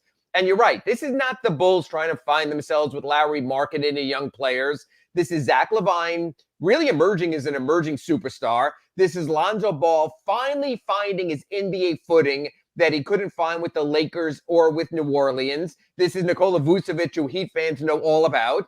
And this is DeMar DeRozan being a pro's pro, whether he's in Toronto, whether he's in San Antonio or Chicago. When I look at that Bulls team, you realize they have so much firepower. And they have a really damn good coach in Billy Donovan also. I think I'm starting to restructure the East. I don't see any reason why I couldn't say, hey, maybe the Bulls are better than Philadelphia. Philly obviously has lost Embiid to COVID. He's back now, but they still don't know about their Ben Simmons situation. So, yeah, I think at the 20-game mark, I wrote about it at the Sun Sentinel. We're at the quarter pole right now. You're getting a better idea about the East. The Bucks have backslid a little bit, although they're winning now. It's going to be a really interesting race for top 4 in the East because Brooklyn's going to be there, Kyrie or no Kyrie. So it's a matter of who are the other 3 top 4 seeds with home court in the first round going to be? Are they going to be Philadelphia? Are they going to be Milwaukee? They're going to be Chicago? And, that's why it mattered also on Saturday, tiebreakers. Because you might be tied with Chicago late in the season. It's nice to be able to win on their home court. You come home, you get them a week from Saturday also. So again, at the moments of truth, when you and me and Clay Ferraro and your listeners and your texters are doubting them, they come back with that victory that says, okay, second in the East, top 4 record in the NBA, with 13 of the first 20 being on the road. And let me tell you something. In that game, the one thing that still is standing out to me is Bam. You can tell that he's just not himself. And I know you've talked about, resting him in periods of, maybe a couple of weak games, and you give him a couple of games rest, and then you bring him back for an important game or something. I truly feel they got to give him a week or two off, just completely, just to heal up. And I think you can get by if you're the Heat. I know it's not going to be perfect, Right? but I think you can win, go 500, maybe even a little better than that while he's out. But I think the long term is better. Obviously, if they're playing Amira, they must know that they can't further damage anything. So Yeah, absolutely. And again, obviously, but it's just a matter of pain, I guess. They can survive if Dwayne Dedmon's not kicking chairs. So that's number one. Yeah, I mean, he had a moment there, and you understand that. That was a cushion, okay? So, okay, yeah. whatever. Yeah. Someone got hit, $15,000 later, we'll call it a day. The thing that's interesting about Bam is this. I asked Eric Spoelstra, I said, you had 2 two-day breaks last week. How helpful was that? He said that on Friday in Chicago was the first time in a while that Bam was able to do his full post-practice routine, working with Udonis Haslem and Malik Allen for 30 to 40 minutes and going through all of that. So I was really encouraged, Big O. I was like, okay, maybe we're sort of out of the tunnel. We're past the dark side. Then he comes out, he's scoreless in the fourth quarter in Chicago. Again, he's a main cog. I understand Gabe Vincent stepped up, Kyle Lowry stepped up, Jimmy Butler with 2 late buckets, but I agree with you. There are going to be moments of truth of greater significance when you're going to need Bam. I don't think they could survive a week or two because honestly, Big O, I see how close this East is going to be. I don't want to go on the road in the first round. The Heat endured that last year against Milwaukee. It didn't work out that well. Now, hopefully, you still have fans in the building, but there has to be something done here, whether it's systematically to get him the ball, whether it's something medically to get him in better shape that in the fourth quarter he's there. But that really is incredible that they were in a possession game at the end and Bam Adebayo is scoreless in a fourth quarter of a key game like that. Yeah, it's just hard to watch him because you can tell he's just not himself right now. Now, I will tell you this. Wow, Gabe Vincent, man. I mean, his shooting was he had 5 assists too the other night. So that was also strong. 4 of 8 from 3-point range. Last couple games here, it looks like Gabe Vincent is getting in a little bit of groove now. Yeah, I wrote about that at the Sun Sentinel today. That story is posted at sunsentinel.com. But I'll say this, there's 2 different kind of reserves. There's what I call an everyday reserve. Every single game you put them in there, they're going to produce. The Heat have 1 of them, Tyler Hero. Obviously, he's a little under the weather the other day. We'll see about tonight's game against Denver. But when Tyler Hero comes in, you're going to get something because he's shown from starting in the preseason until now you have. The other kind of reserves I call are sometimes reserves. Sometimes you get something from Gabe Vincent. Sometimes you get something from Caleb Martin. Sometimes you get something from Max Strus. Sometimes you get something from Dwayne Dedmon, although he's probably closer to Tyler in that regard. I like sometimes guys, but sometimes guys you don't know until you know. So in other words, it could be a Gabe Vincent game. It could be a non-Gabe Vincent game. Same thing with Max, was 1 of 7 on 3 the other days. You need more of those all-the-time guys. Markieff Morris, I believe, is an all-the-time guy. He's a proven guy. What people overlook. But wait a minute. With Gabe, he did something he hasn't done yet. It's 2 straight games. Yes. Of being, you know what I'm saying? So he was solid in Minnesota, even after getting dunked on. I totally agree with that. Maybe he's more than a something, sometimes. But you need to see a little more than 2 games on the sample. No, I know. And the other thing with Markieff is, and people are overlooking this also, talking about the Heat's record and where they stand. He's now missed 10 games. Tonight will be number 11. You're talking 11 of 21. That's missing a key component for a long time, and you survived that. So to me, if you say Tyler's an all-the-time guy, maybe I agree with that. Dwayne Dedmon's an all-the-time guy. Mostly agree with that. Markieff Morris is an all-the-time guy. You only need 1 other of those guys to step up to be an all-the-time, whether it's Gabe, whether it's Caleb, whether it's Max. You have that. You have your 9-man rotation. You're set. Gabe is trending that way. but I need to see more than a 2-game trend. I need to see it sustained over a couple of weeks. Yeah, but more importantly, in a league of shooting, if you're developing Gabe and he's coming through for you, and you're able to develop Strus and he's coming through for you, that's going to be enormous for this team to be able to have a couple of shooters off the bench that you can rely on. So that's the nice part, that at least that's the way I'm seeing it, because you always have to work, you always have to rely on Duncan and Tyler to be those sharpshooters all the time. But looks like you got two other young kids there that, you know what, there might be something there. And you have a good point there for another reason. When you talk about Tyler and you talk about Duncan, you talk about guys who were mostly offensive players. Yes. And you can even make an argument they're offensive on defense, that the defense can be offensive at times. And so a guy like Gabe is a two-way player. I mean, last season, he was just a defender. A guy like Caleb Martin has that defensive athletic background also. So what you could do in late game situations, if Caleb or Gabe are hitting, you could have a guy where you don't have to substitute offense, defense in there also. That's the value of those players. Now, eventually, and I have no idea when, you have another guy in Victor Oladipo who can be that guy. That's what you need at the end of games. You don't need to be sending Tyler in for offense, pulling him out for Caleb Martin for defense, because you only get 2 timeouts in the last 2 minutes. So what you need is two-way players. That's what the Heat are showing they're developing it to a degree. That's why a guy like Gabe Vincent's so important. That's why Vic would be so important. That's why Caleb Martin can be important. I'm going to bring up something that I think 99.9% of the audience did not notice. We have talked about this before, but physically it showed itself the other night against Chicago. So as you know, and a lot of the Heat Nation knows, Vucevic has had his way with Miami from his days in Orlando and all that good stuff. So he's there. And there's this moment where he gets the ball outside the box and he tries to drive in, and PJ Tucker is covering him. You know what I'm about to talk about, right? And so he tries to drive in on him, and he brick wall. Yeah. I've never seen that with Vucevic. Every time he just, plows in. Right, and the Heater go for it. If you think that's a favorable matchup, go for it. PJ Tucker's built like SpongeBob SquarePants. The guy is a square, and he's a brick wall. Awesome.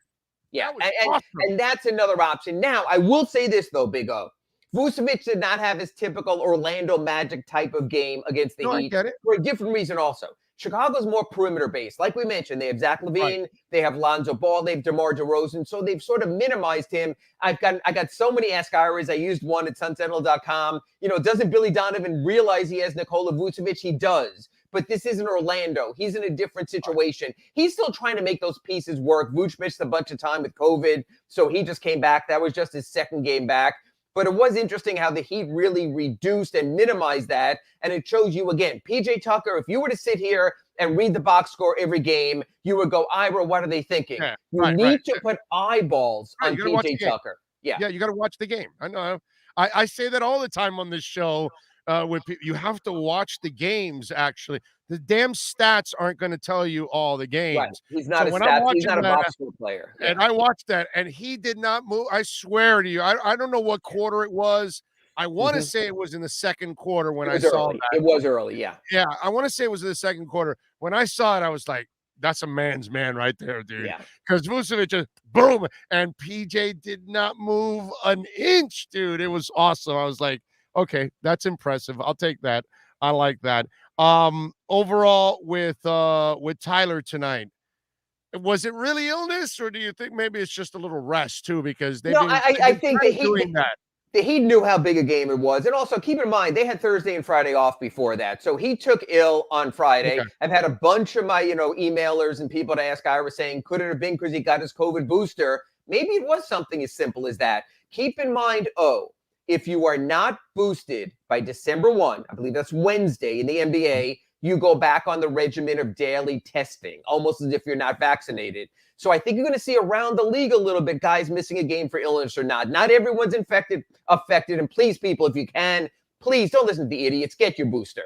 Protect yourself, protect others. But yes, some people have reactions and they're minor. But there might be to a degree where maybe you can't play NBA basketball that night. So I think that's in question also, is as these guys get their boosters, maybe they miss a game. Not the end of the world. It takes care of a bigger picture, because we've seen Joel Embiid said he thought he was going to die when he had COVID recently before he came back. We've seen Nikola Vucevic miss 2 weeks. We saw Chris Middleton miss 2 weeks. So you might see a little bit more of a player listed out to non-COVID illness, but maybe it's because they're going through their vaccine regimen, which is fine because the overall payoff for that exceeds any single game.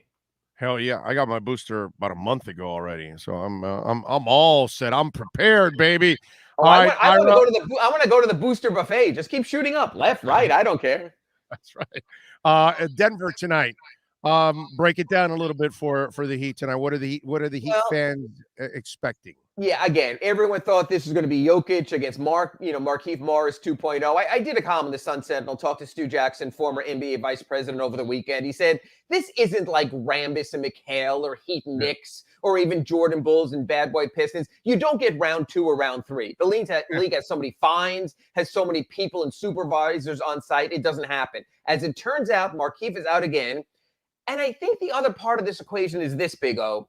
Hockey does this more. You're penalized as long as the other guy is out. It kind of sucks that Nikola Jokic got a 1-game suspension and Markieff Morris has been out now. This will be the 11th consecutive game he misses with whiplash.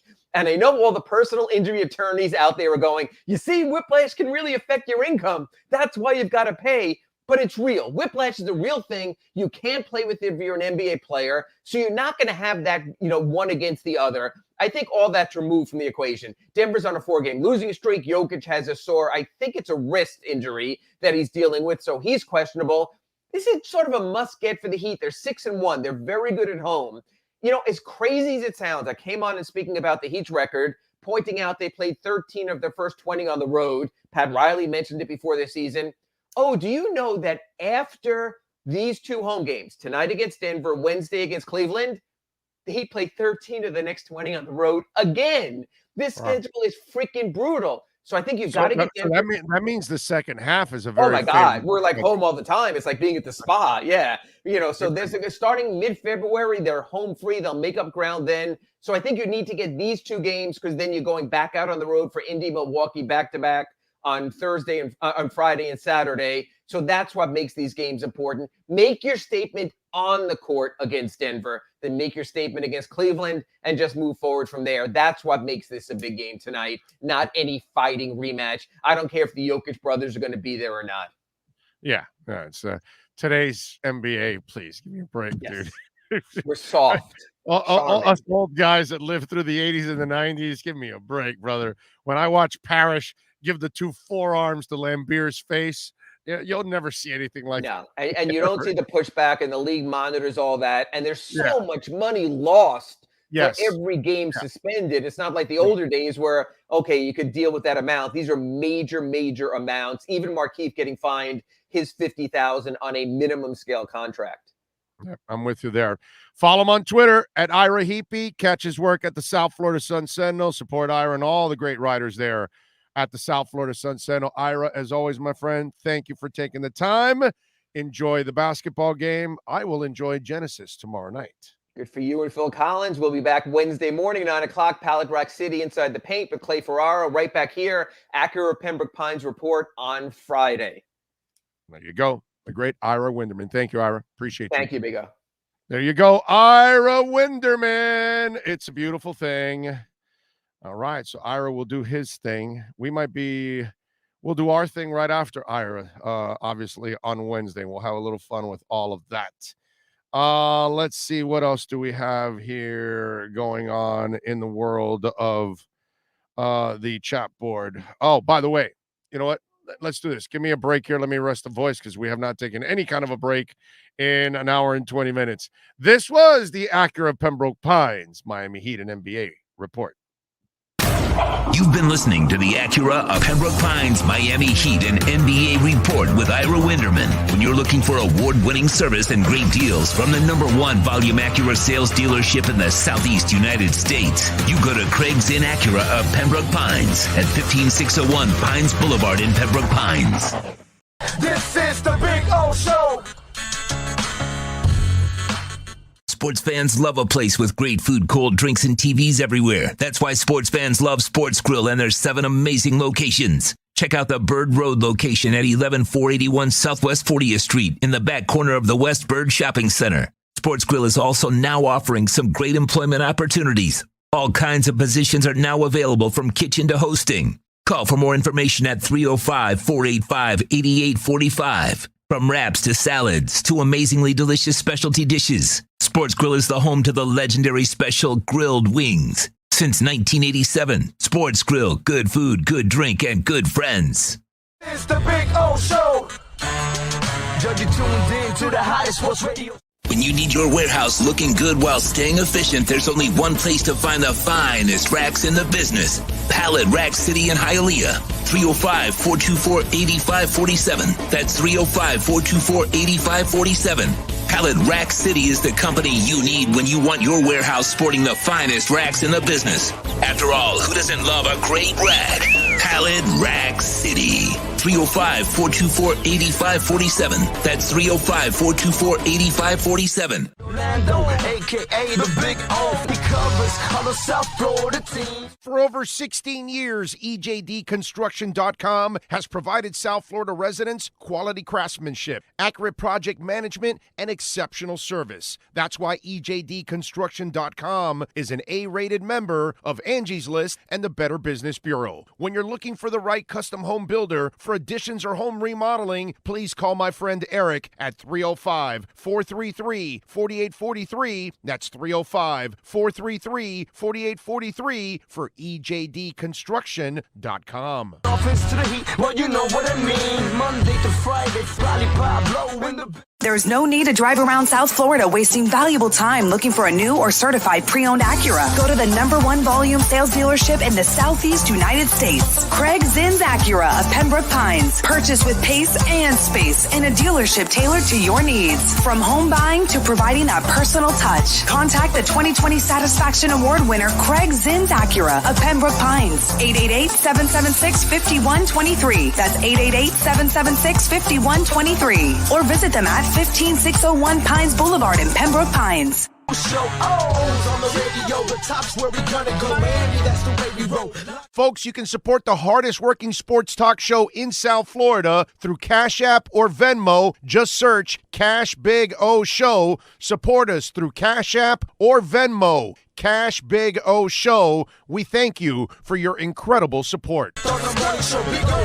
No one has a similar show. Talk sports, talk plays, talk. If you're a Miami sports fan, then there's only one store to go to, and that's Caneswear at Miami Fanwear in Davie. They're your one-stop shop for all your inner Miami CF, Canes, Dolphins, Panthers, and Marlins merchandise. They have hats, t-shirts, game day jerseys, and so much more. Located at 2511 South University Drive in Davie, and open 24/7 online at caneswear.com or innermiamiwear.com. Call them at 954-835-5597. Caneswear, the spot where inner Miami and all Miami sports fans shop.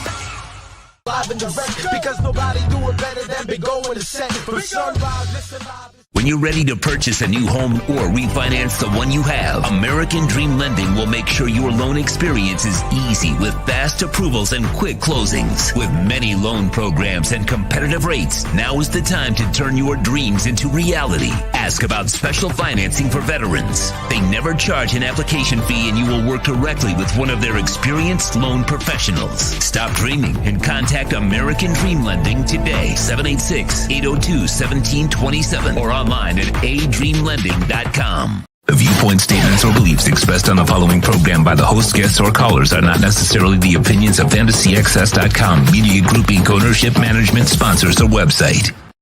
When it comes to South Florida sports teams, very few in the media have witnessed, lived, and covered it like the Big O. Let's start the program dedicated to your favorite South Florida teams with a passion that's unmatched. The Big O Radio Show is on. Here's the Big O. All righty, folks. Thank you for giving me a little bit of a break. I had to you got to rest the voice a little bit there, obviously. We've done more talk in the last hour and 20 minutes than you would get probably in 2 hours or 2.5 hours of radio locally as it is.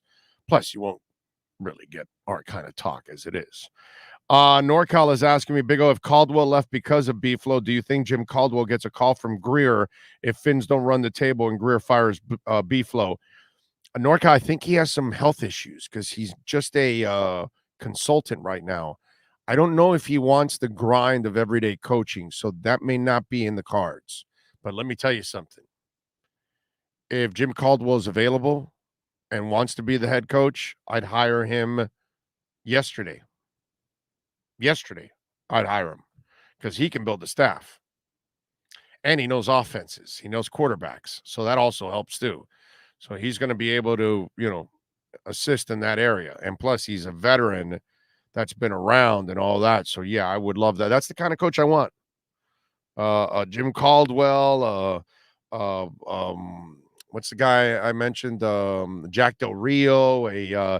I want a grizzled coach. I want a guy that's been around the block or two, and then that guy knows everybody around the league and can find coaches and can replace them and all that kind of stuff.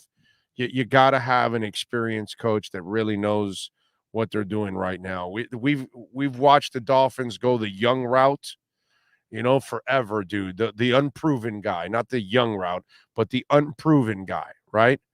The most proven guy we've put in place, was it Wanstead?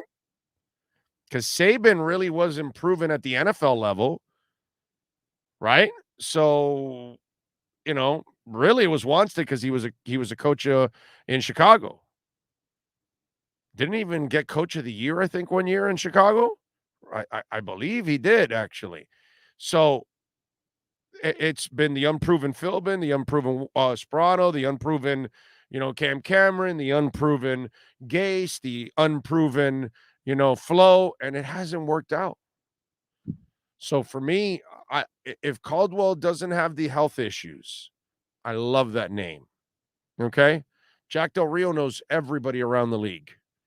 He knows how to handle players.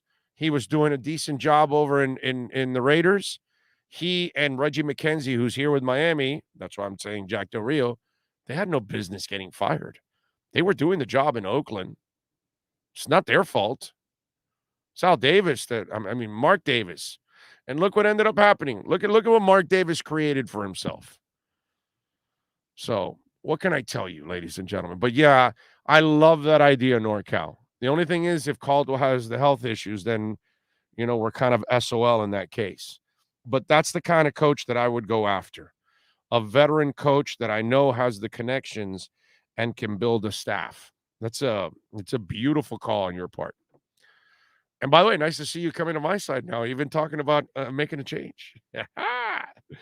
Let's see. Rafael Luciano. Is it Luciano? Luciano, right? Thank you, sir, for the super chat. That is very nice of you. Remember, you can also make the donation through Cash App or Venmo. Cash Big O Show is the address. That's Cash Big O Show is the address. Thank you, as always. And by the way, we thank Ira, too. A great segment with Ira. Let's see. NorCal says, agree 100% about Caldwell and believe he wasn't able to perform, and B-Flow hasn't been able to find his replacement. Only reason I'm being patient with B-Flow this year, last 2 years, B-Flow looked great. Yeah, but no expectations. He looked great, but his offenses still were, last year we thought we solved it with the Changeli thing, but he scared him off. And it's like, okay, you scared him off. Why'd you do that? Here, where are the superstar Justin Herbert fans at? Oh, that's right. His team lost bad this week. Yeah. Yep. Big O with the football coaches, Drago is asking. It's the same old dance with the girls you brought, even though she has one leg. Flo is doing the same Gase did also. Tua is not his girl, but she likes him. Pick her. Well, he just hasn't done a good job with the kid. Radically says, I don't think Greer is doing the sabotage on his own. It's coming from higher up, and he's doing what he's told. It's about the grass. Huh? What? Radically, I have no idea if you're having a conversation with somebody else or what, but I don't understand what that means. Let's see. Ian Clark says, if we still make the playoffs this year, we're trending in the right direction. Ian, talk about the playoffs when you're like right there. Right now is not the time to talk about that silliness. You know what I mean? They're not eligible for any playoffs. They're not on pace for any playoffs. It's near impossible for them to make the playoffs. So let's wait till they actually can run the table. And then towards the end of the season, if they have run the table, then we'll find out at that point. Talking about the playoffs right now is a waste of time. Okay? What did I tell you guys the last couple of weeks when you would send me a text or ask me, well, if they fire Greer, who would you like at GM? First of all, I never want them to fire Greer. Never said they should. And second of all, what would I tell that person every time? Well, when they fire him, we'll talk about it. Right? When they fire B-Float, we'll talk about who the next head coach will be. You know what I mean? But at this point in time, it's to start, going deep into that, we got to wait till they actually make some changes. And then we'll find out. Let's see. Big O, did you ever get a chance to check out that 70s Prague German band? No, I have not, dude. And I do need to check that out. I do need to check it out, my brother. Let's see. I've got Game New Jersey says Tua is the first Dolphin QB to finish with back-to-back games completion. Yes, we talked about that earlier on the show, my brother. We talked about all those stats that Tua is displaying right now, and of course proving a lot of folks out there wrong. By the way, I'm not seeing enough of the texts that I was wrong about Greer in the front office. I was wrong about Tua. I'm not seeing enough of those things. Come on. Don't go hiding now. All right? And by the way, you were also wrong about Justin Herbert being that much better than Tua. Oh, my God, he's the second coming, and Tua sucks, and he's only got one more win than Tua and the Dolphins. Better offensive line, better running game, better wide receivers, better coaches, and yet only one more win than Tua. Yeah. So I'm waiting. I'm waiting.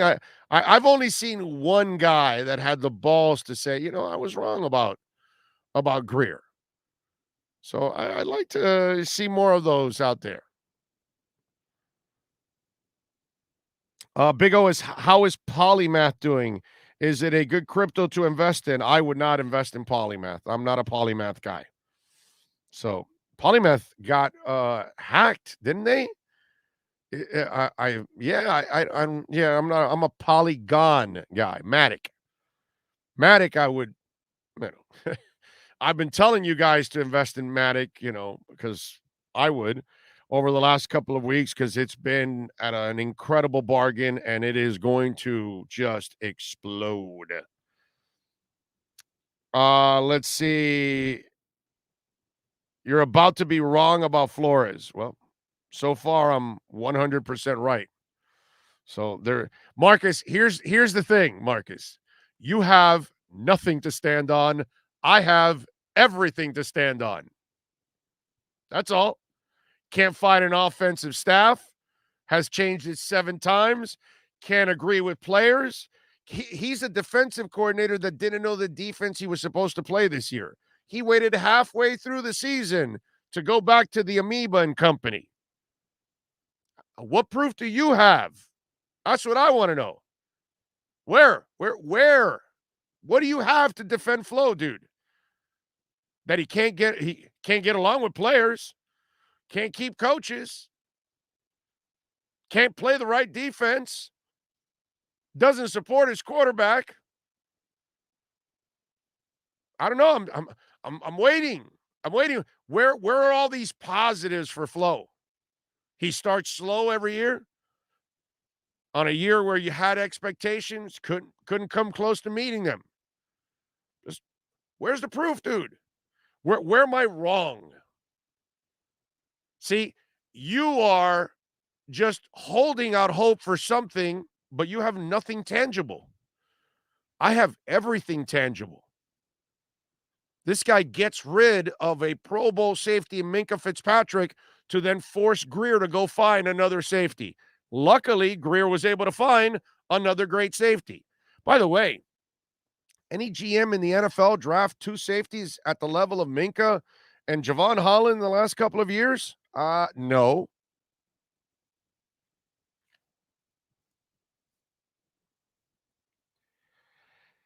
Honestly, the early season mishaps was on replacing Bobby McCain, who was a rock in our defense last year. Well, that's Flo too, bro. He went with 2 young safeties, who I love, but maybe you should have had a veteran in there to ease some of that in there. But no Bobby. So, you know what I mean? Who cares how we start slow if it's how you finish? But if you don't finish in anywhere, then what? Doesn't matter, dude. You understand you can't start 1-7, right? Any of you, you know, can you figure that out on your own? Like, you can't start 1-7. You can't. Oh, by the way, how's Flo and challenges? How'd you like that challenge yesterday?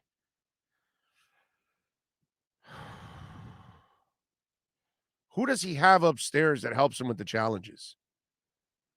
I really would like to know, because that person's been fired 3 or 4 times, right?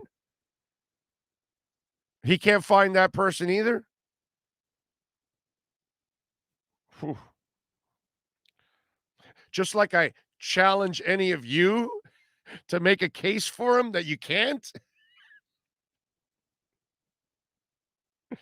No, but I've got, you know, faith in him. He'll turn around. He'll figure it out. No, he'll prove you wrong, though.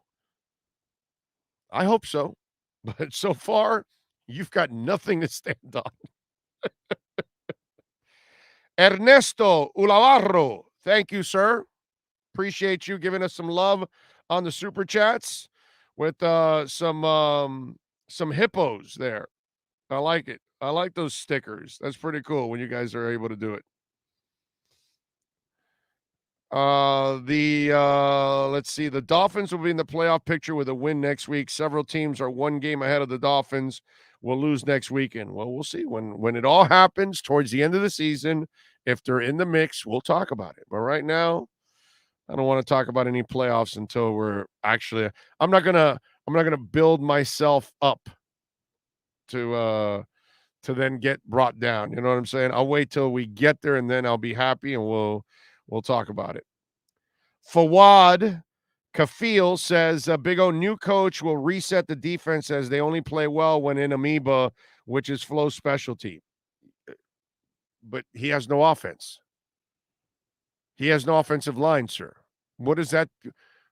You can't have half a coach, bro. Oh, and by the way, the coach didn't even know to play the amoeba for half a season. Let's not forget that. Okay? Which, by the way, that in itself is a fireable offense. That you didn't know your defense well enough to go back to what made you successful. The only thing that helped you win last year was that defense that way that created all kinds of turnovers. And what's going on now? Turnovers. So, you and I will disagree on that one.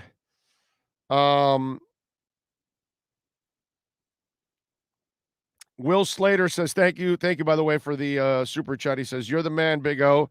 Check Insta. I tagged you. I will. Thank you, sir. Appreciate you. Flo did not play the right defense after drafting a DN who was built for the defense. Flo chose not to play. It's mind-boggling. Now, I know it's mind-boggling. Mind-boggling. Yes, I'm with you. Let's see what else.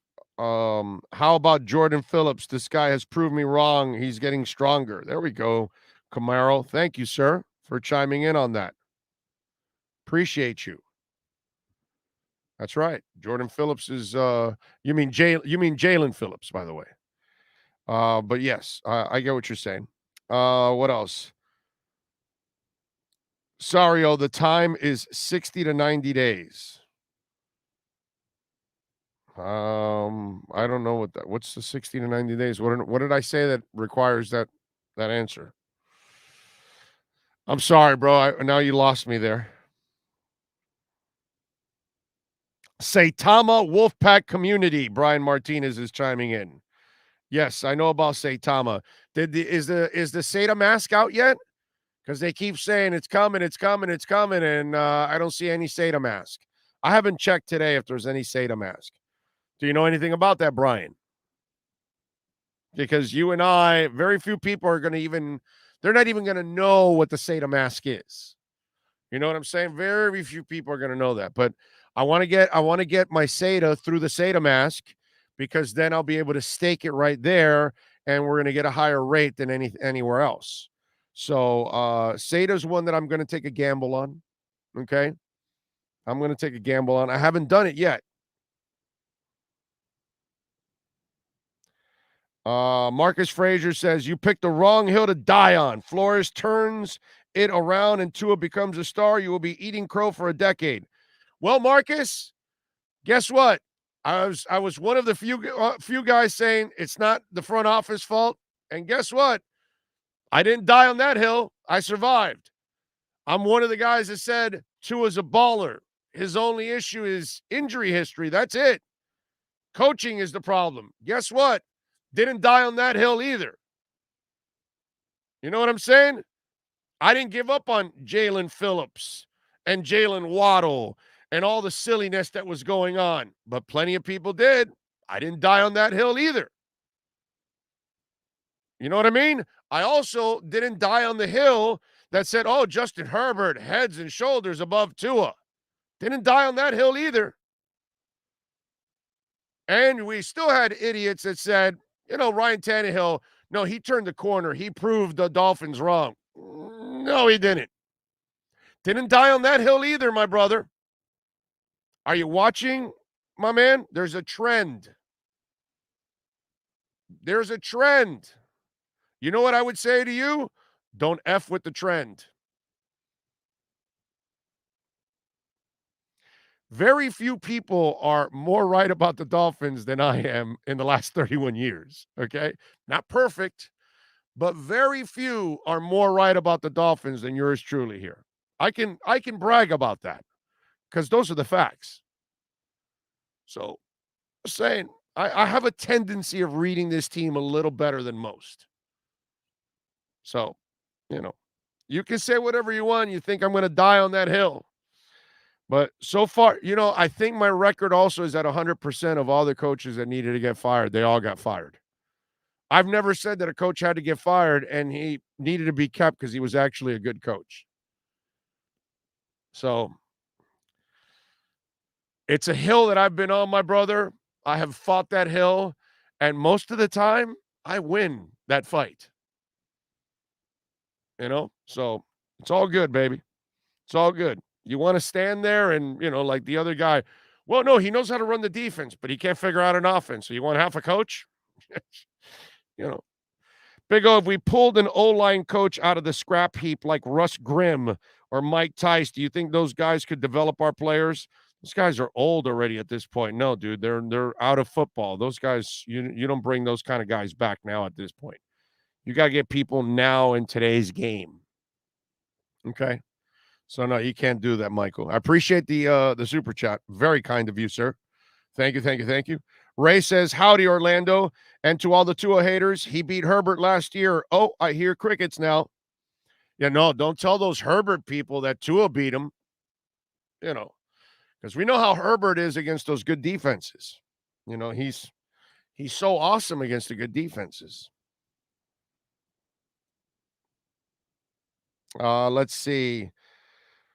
Shad is going to say how the completion percentage doesn't matter because they were short passes. LOL. Just like the others have been saying. Who's been saying that? I can't believe that. Brian says investing in Saitama now has the equivalent upside of going in on Sheba last February. Yeah, you didn't answer my question.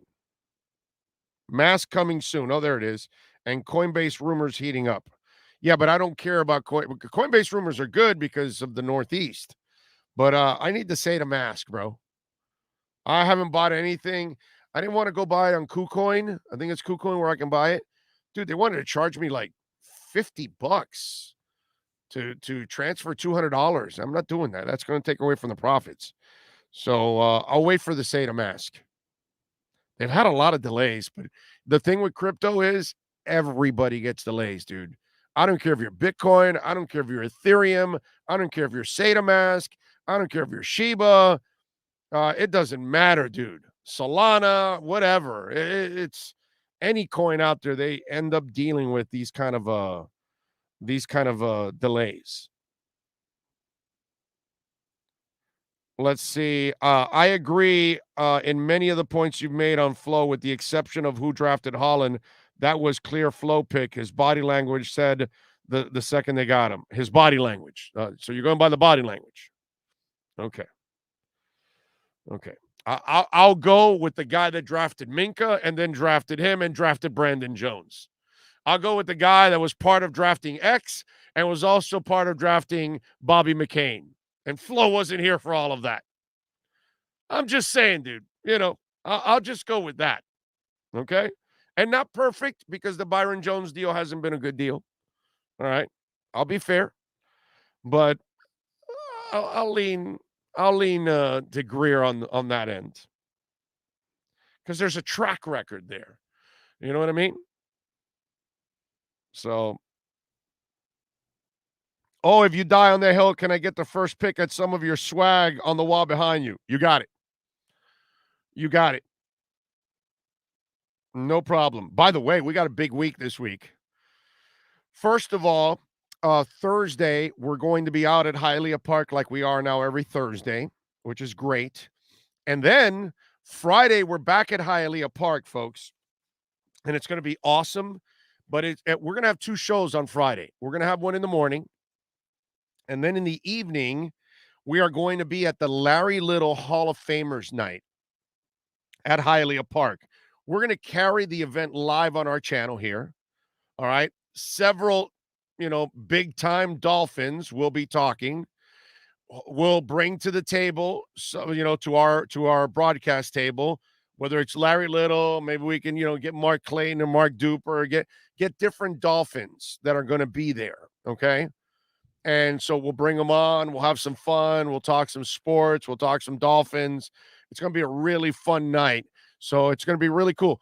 All the, there's a lot of upcoming events at Hialeah Park. We're going to be a part of all that stuff going on at Hialeah Park. So it's pretty cool.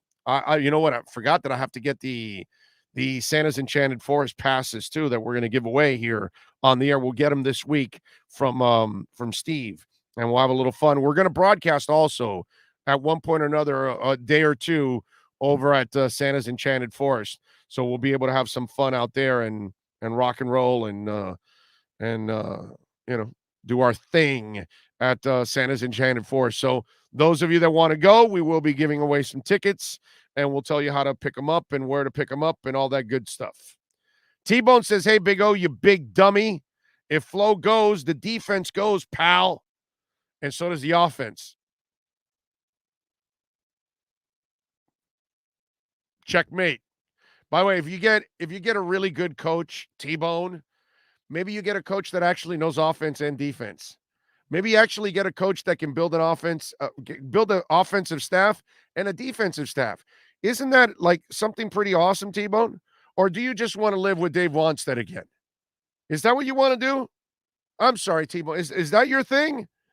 You want to keep having the defensive-minded coach that can't figure out the offense. Meanwhile, Jason Taylor and Zach Thomas and Sam Madison and Pat Surtain and Tim Bowens get old on us. So that's a good idea on your part, huh? Let's stick with the defensive-minded coach that can't figure out the offense, that's indifferent to his quarterback, right? They can't find offensive coordinators, can't get a good QB coach, and can't get an offensive line coach. So you like half a coach. Okay, I see. You must have enjoyed the hell out of the Dave Wannstedt era, falling short all the time in the playoffs because they didn't have the offense to support the defense. Damn.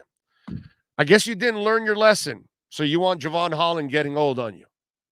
Is that what it is? That's how it goes, my brother? Is that it, T-Bone? Yeah, what the hell? Christian Wilkins, let's just ruin his career too. What the hell? We just brought in Brandon Jones. Let him go for 10, 12 years of a team that can't figure out the offense, and they'll just kill themselves playing defense every week, having to limit teams to 10 points or 15 points in an offensive type of NFL. Yeah, no, you're right, bro. Half a coach is perfect. Yeah. No. Why would we want to go find a coach that can build an offensive and defensive staff? No, dude, that's not a requirement here for the Dolphins. For some Dolphins like T-Bone, all you need is, hey, do you know one side of the ball? Yeah, you're good enough. Let's go.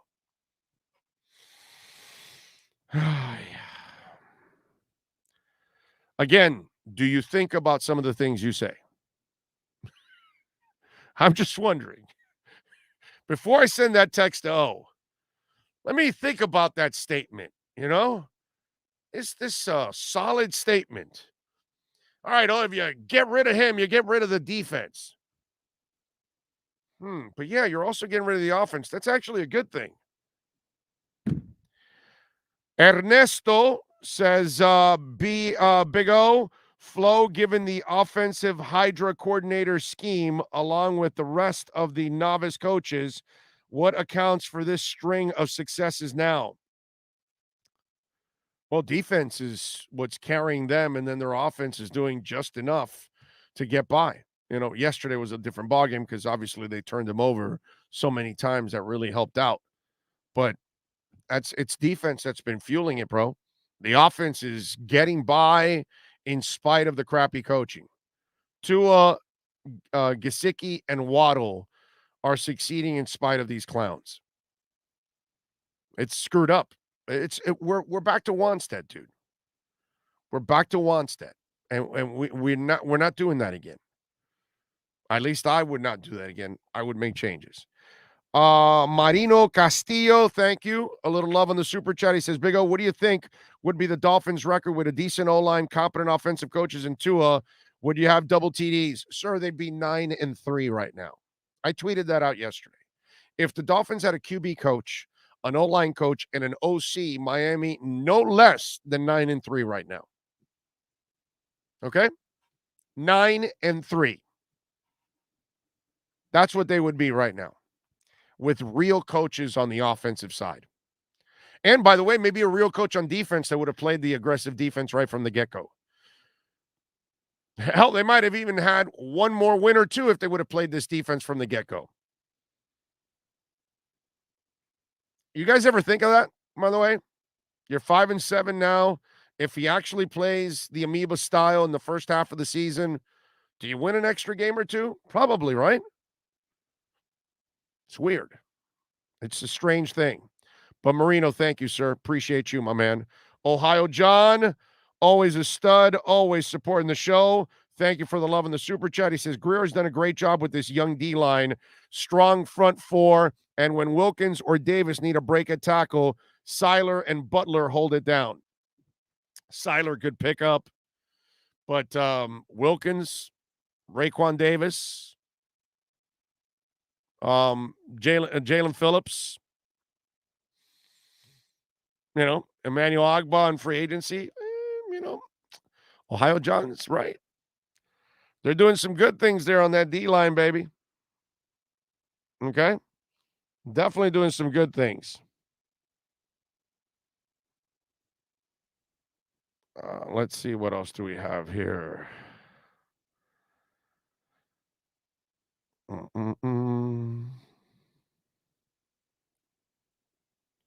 we at? Okay, appreciate it. Oh, by the way, thank you to Musa Hamide, because I did not see the super chat. I apologize. I think it was during the break and I missed it. Sorry about that. Let me see if I can find it here.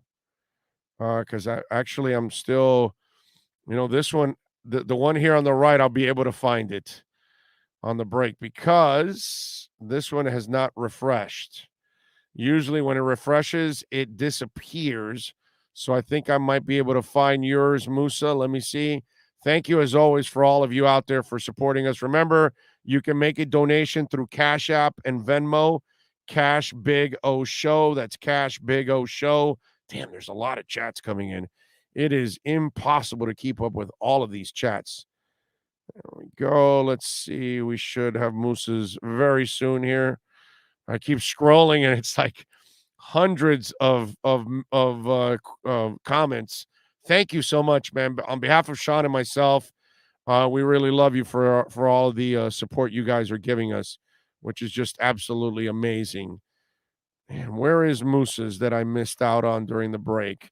Thank you, Sean, for reminding me of Moose's super chat there. That is very, very cool on your part, being on top of that stuff. And I'm sorry if I miss a super chat at times. There's Musa. He says, I really believe all the Watson talk. Flo couldn't focus on the game plan. Too much distractions. Talking with Texans every week. Now they're undefeated. You know, Musa, and thank you again, Musa. I don't know. There's no doubt that it was a distraction, but for the coach, that's a distraction that they created. So you create it, you got to live through it. Now for Tua, I commend him more because it's a distraction that he had to deal with, questions he had to deal with, and he had to play through that. And it's funny because if somebody tells me that that kid is not mentally or physically tough, I will laugh at you on that one. Because that kid is as mentally tough as it gets to have to deal with all of that. And he has overcome all this Watson garbage, half the fan base not believing in him, half the media saying he's a bust, rib injuries, a cracked finger, no quarterbacks coach, no offensive line coach, no offensive coordinator. And in 16 games, let's see, what's the kid's numbers again? In 16 games. Oh, wait a minute. Wrong paper. Here we go. 16 games. His numbers are 351 of 524 for 3,515 yards, 67% completion percentage, 21 touchdowns through the air, 11 interceptions, 6 touchdowns on the ground, passer rating of 90.5, and back-to-back completion percentage games of 80%. Since 1950, it's Tua, Kyler Murray doing it this year, Breeze in 2018, and Peyton Manning in 2013.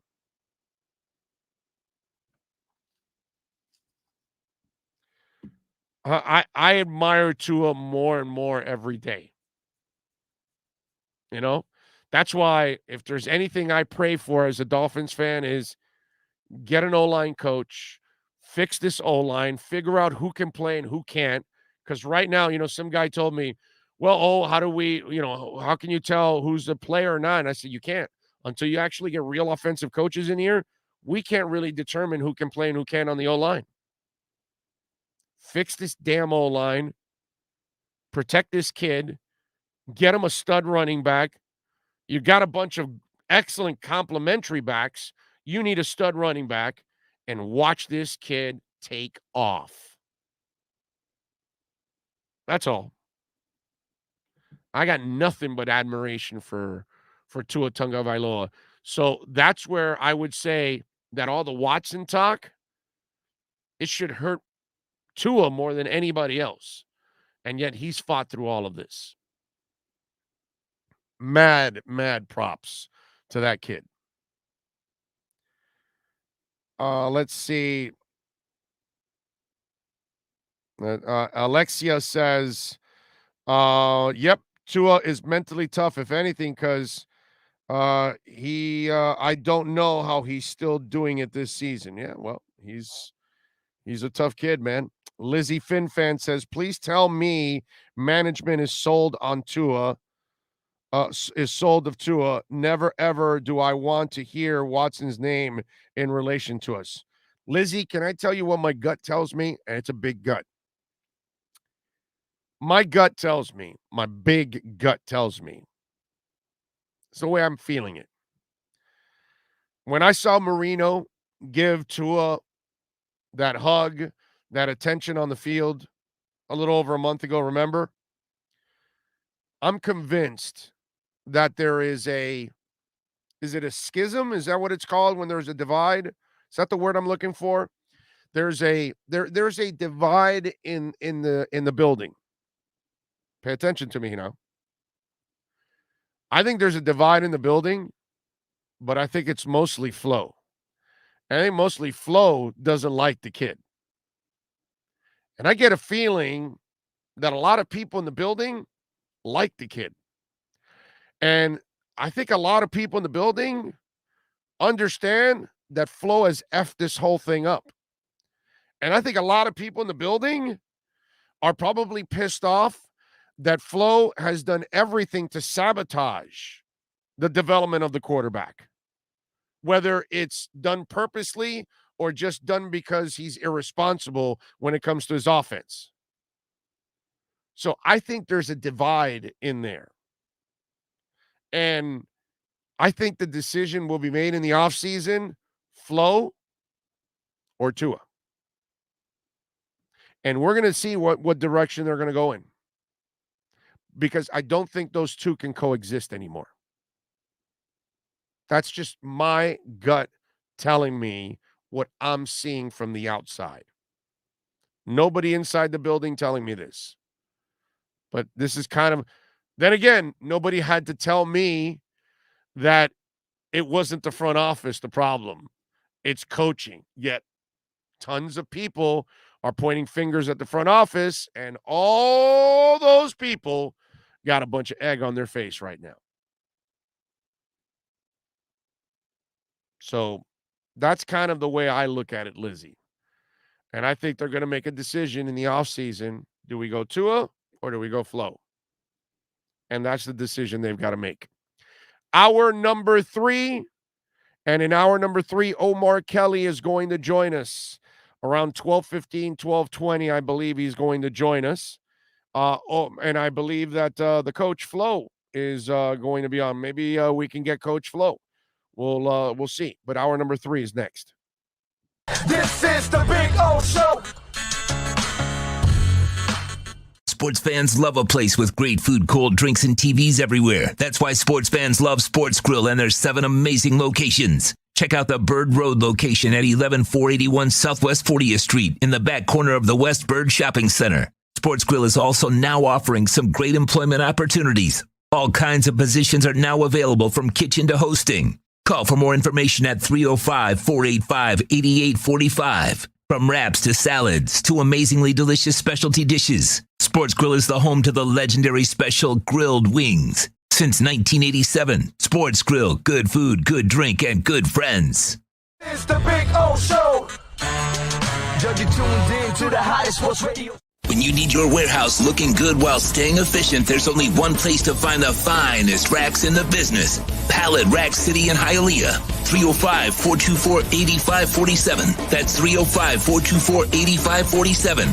Pallet Rack City is the company you need when you want your warehouse sporting the finest racks in the business. After all, who doesn't love a great rack?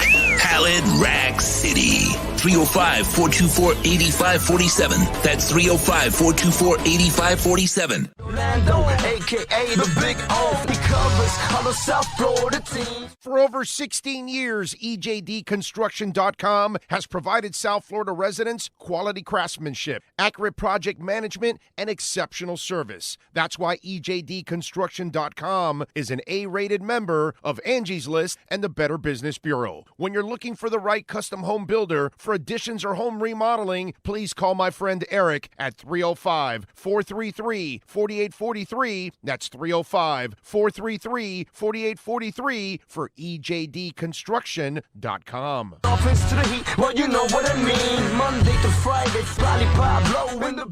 There's no need to drive around South Florida wasting valuable time looking for a new or certified pre-owned Acura. Go to the #1 volume sales dealership in the Southeast United States. Craig Zinn's Acura of Pembroke Pines. Purchase with pace and space in a dealership tailored to your needs. From home buying to providing that personal touch. Contact the 2020 Satisfaction Award winner Craig Zinn's Acura of Pembroke Pines. 888-776-5123. That's 888-776-5123. Or visit them at 15601 Pines Boulevard in Pembroke Pines. Show. Oh, on the radio, the top's where we gonna go. Miami, that's the way we roll.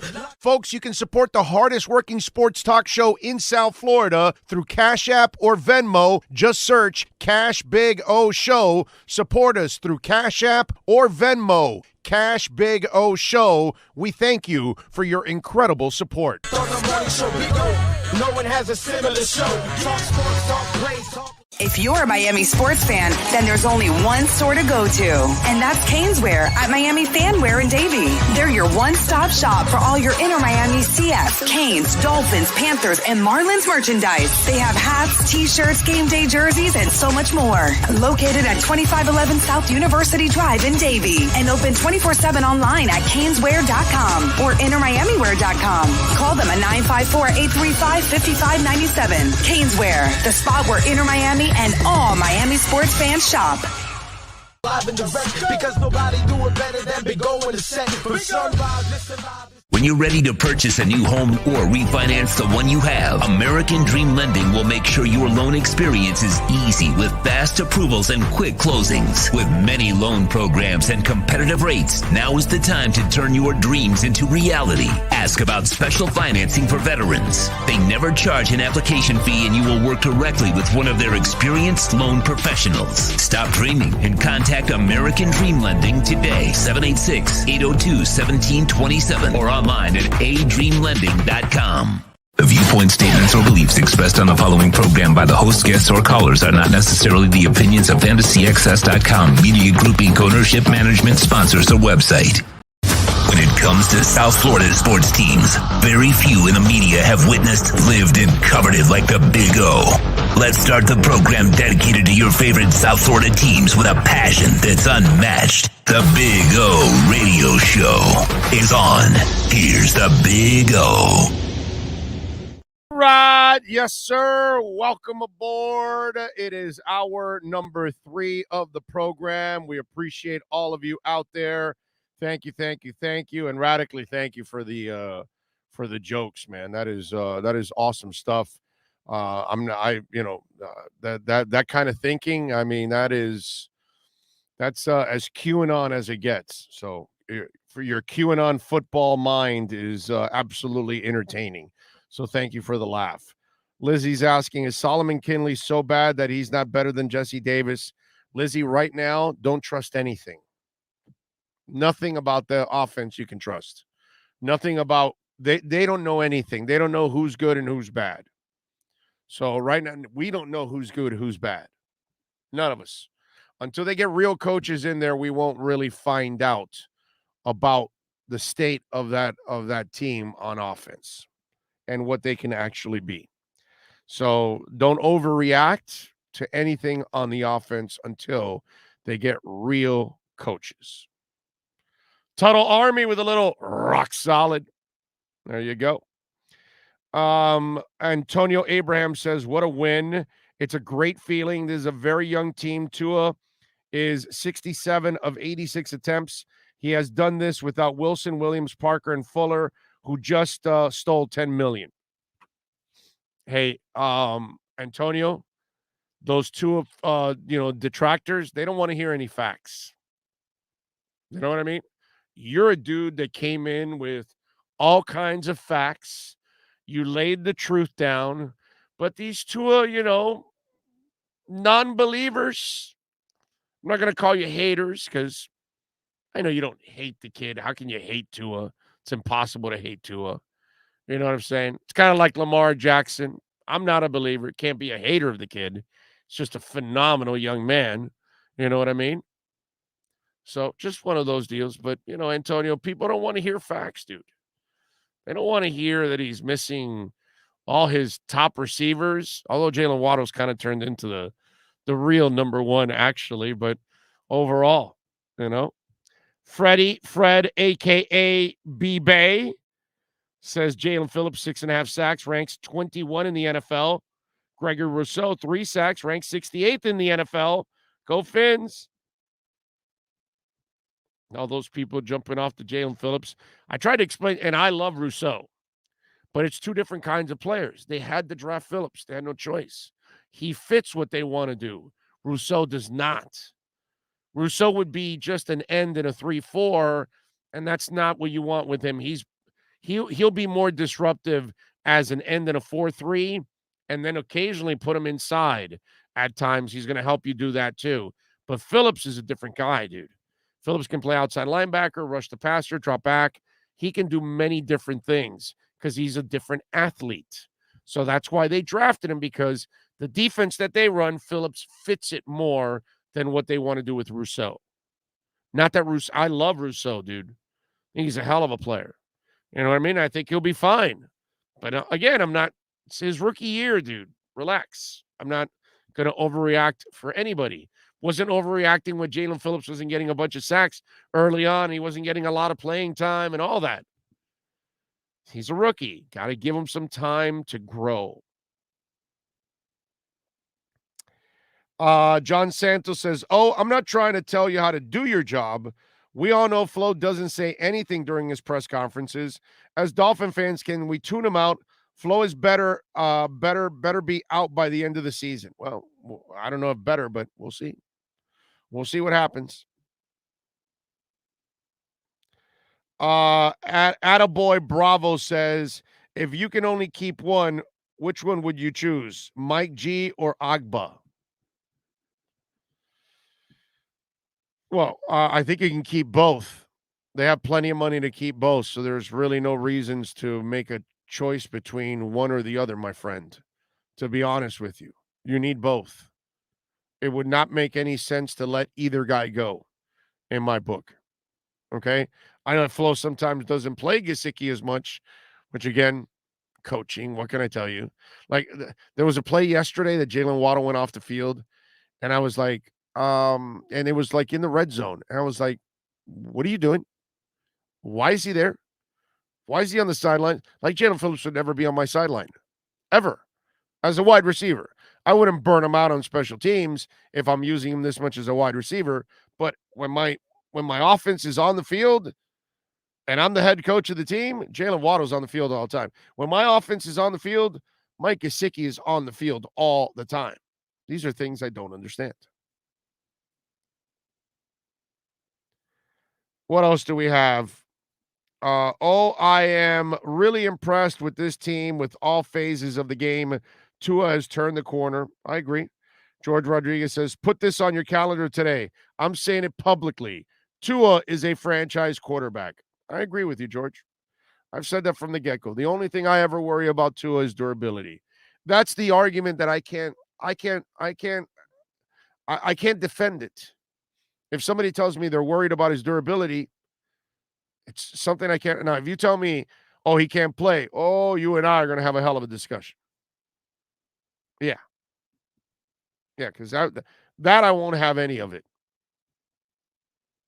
But there's people out there that don't think he's a franchise quarterback because he's not 6'5" and can't throw 80 yards downfield and all that kind of stuff because they're married to, the physical traits only. Michael R says, Big O is stubborn. What will happen if Flo goes 10-7? Michael, yeah, I'm stubborn. There's no doubt about it. And while Ryan Tannehill was putting up great numbers the last 2 years, I wasn't buying it either. You get my drift, my brother? Sometimes things aren't what they seem. So the 10-7 could have been a lot better if he actually would have played the right defense. If he would have played Tua instead of sticking with Brissett. These are things that it falls on him. 7 straight games. First of all, you got to go 10-7. But even if you don't, you go 9-7 or 8-9, let's say. Well, that 7-game losing streak is what cost you. You understand that, right? The fact that you can't fix the offensive line has cost you because you don't have a good offensive line coach. You get that, right? Or you're just going to overlook. You know what it is? I have just figured it out now.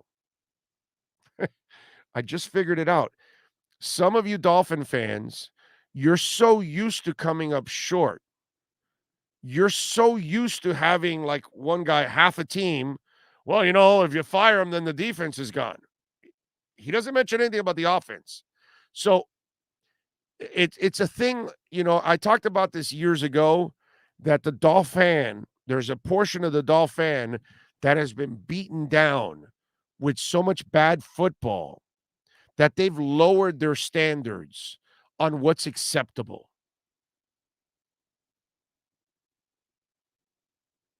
And so you're crediting somebody that, let's say, they took advantage of the easy part of the schedule. They figured out what defense they had to play, which they didn't need to figure it out. They just had to continue what they were doing from the prior 2 years.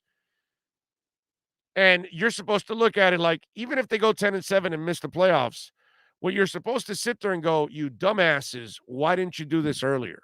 You would have been in the playoffs. And that's what makes it a bad coaching move.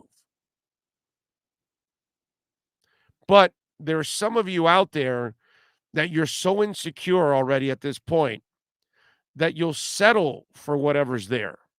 And even if it's mediocre, you'll accept it. It's weird. It's weird how some of you out there have lowered your standards. And sometimes I think that it comes from a younger generation. Because the older generation that lived through Don Shula, I don't know how they would find anything like this acceptable. So, I don't know. That's, yep. You still want X gone? Oh, yeah, dude, of course. Yes. Of course I want X gone. Why? Because he had the interception?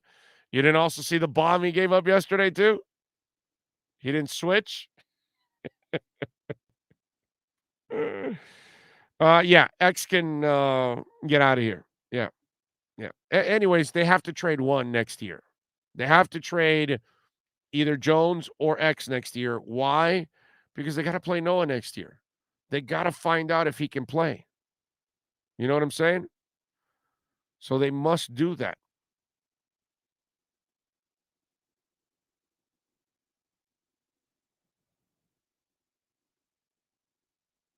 You know, that's why, you know, I don't know. What can I tell you, ladies and gentlemen? What can I tell you? Big O, you keep saying they have played the defensive style from the beginning. Maybe the CBS was dinged up and it wouldn't work. Just saying, pal. B-Flow, no dummy.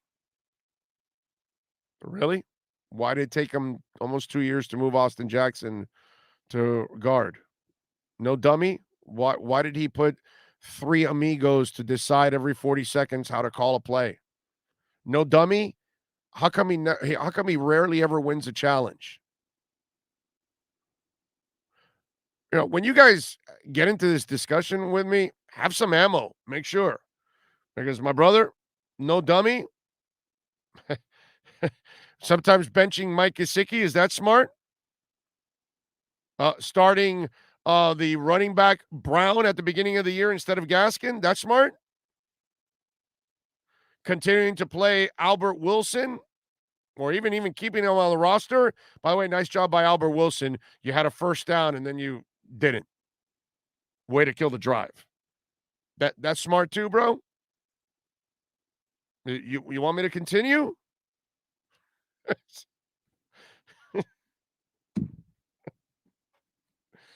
Yeah, no, he's a genius, bro. Genius. Smart as hell.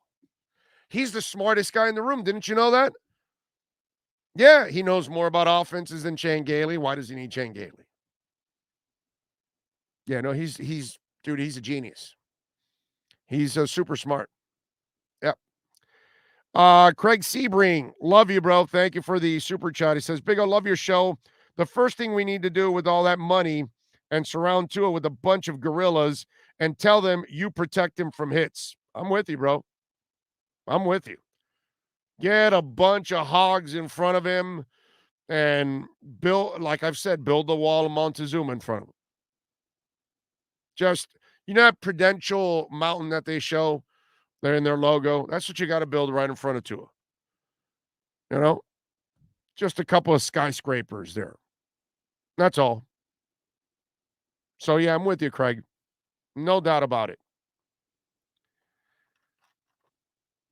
Let's see. It's amazing how bad Brain has been on challenges. Oh, Brian. Yes. No, he's not bad. He's terrible. And dude, yesterday's challenge.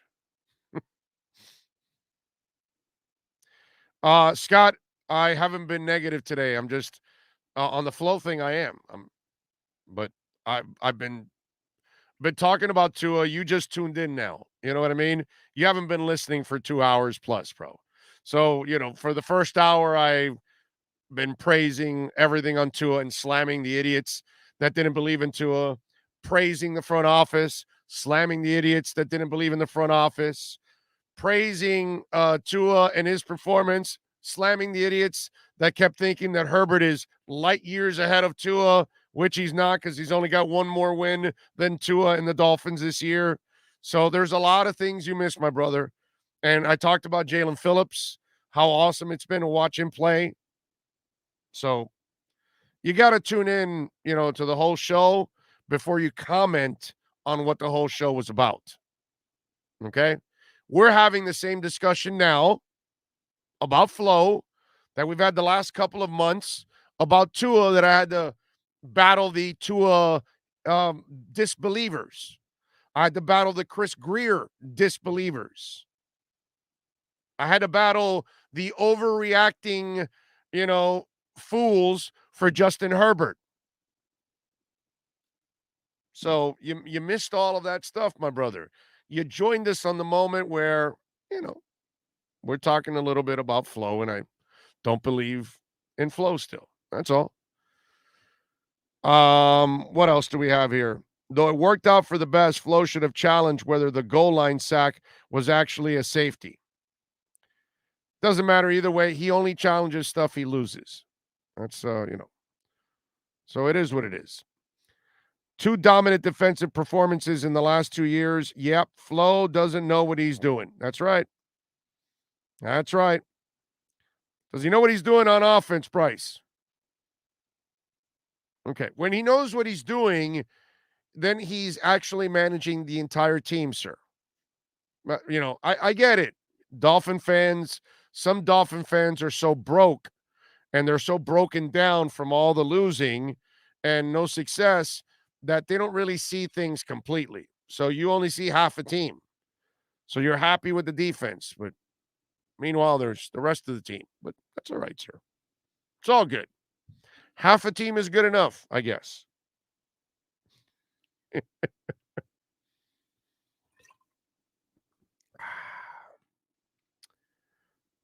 What do we have here? What else did I want to talk about, too, on the show? Because this flow stuff has been talked out already. I don't want to talk anymore about the flow stuff. I've made my point on it overall. What else did I want to talk about here? By the way, nice job by the Canes dismantling Duke on Saturday, 47-10. Van Dyke was awesome. Now we'll see what happens. By the way, I'm hearing all kinds of like weird stuff going on. Let me I don't know how much of this is completely accurate or not, but okay, apparently, you've got some of the boosters and people that donate. They're kind of in the middle of all of this, trying to have a say in what's going on.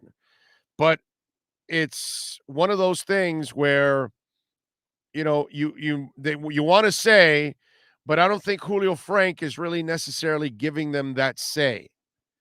Okay, and all kinds of names have been thrown around, from Jurek, who's at Louisville.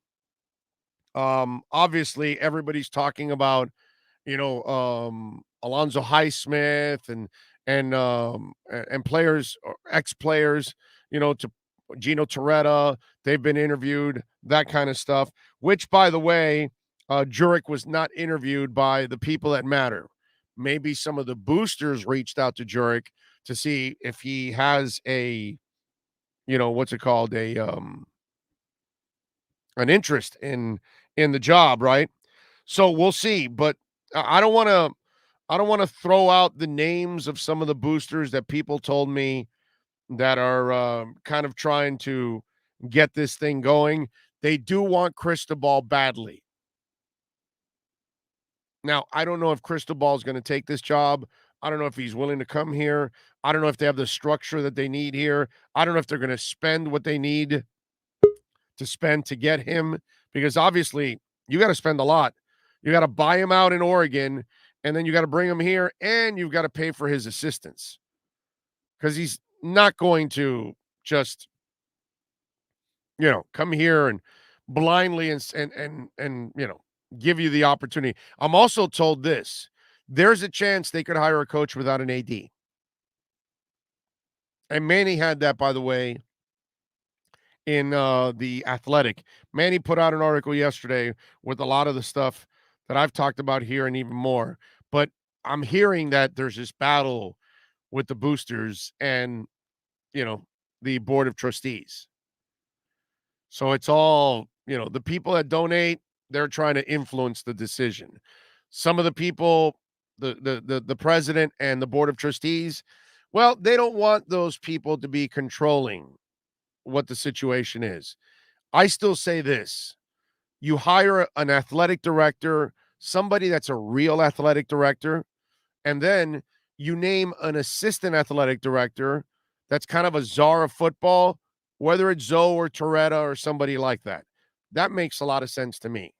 What doesn't make any sense to me whatsoever, let's be honest now, is a former player being an AD. AD's job is tedious, dude.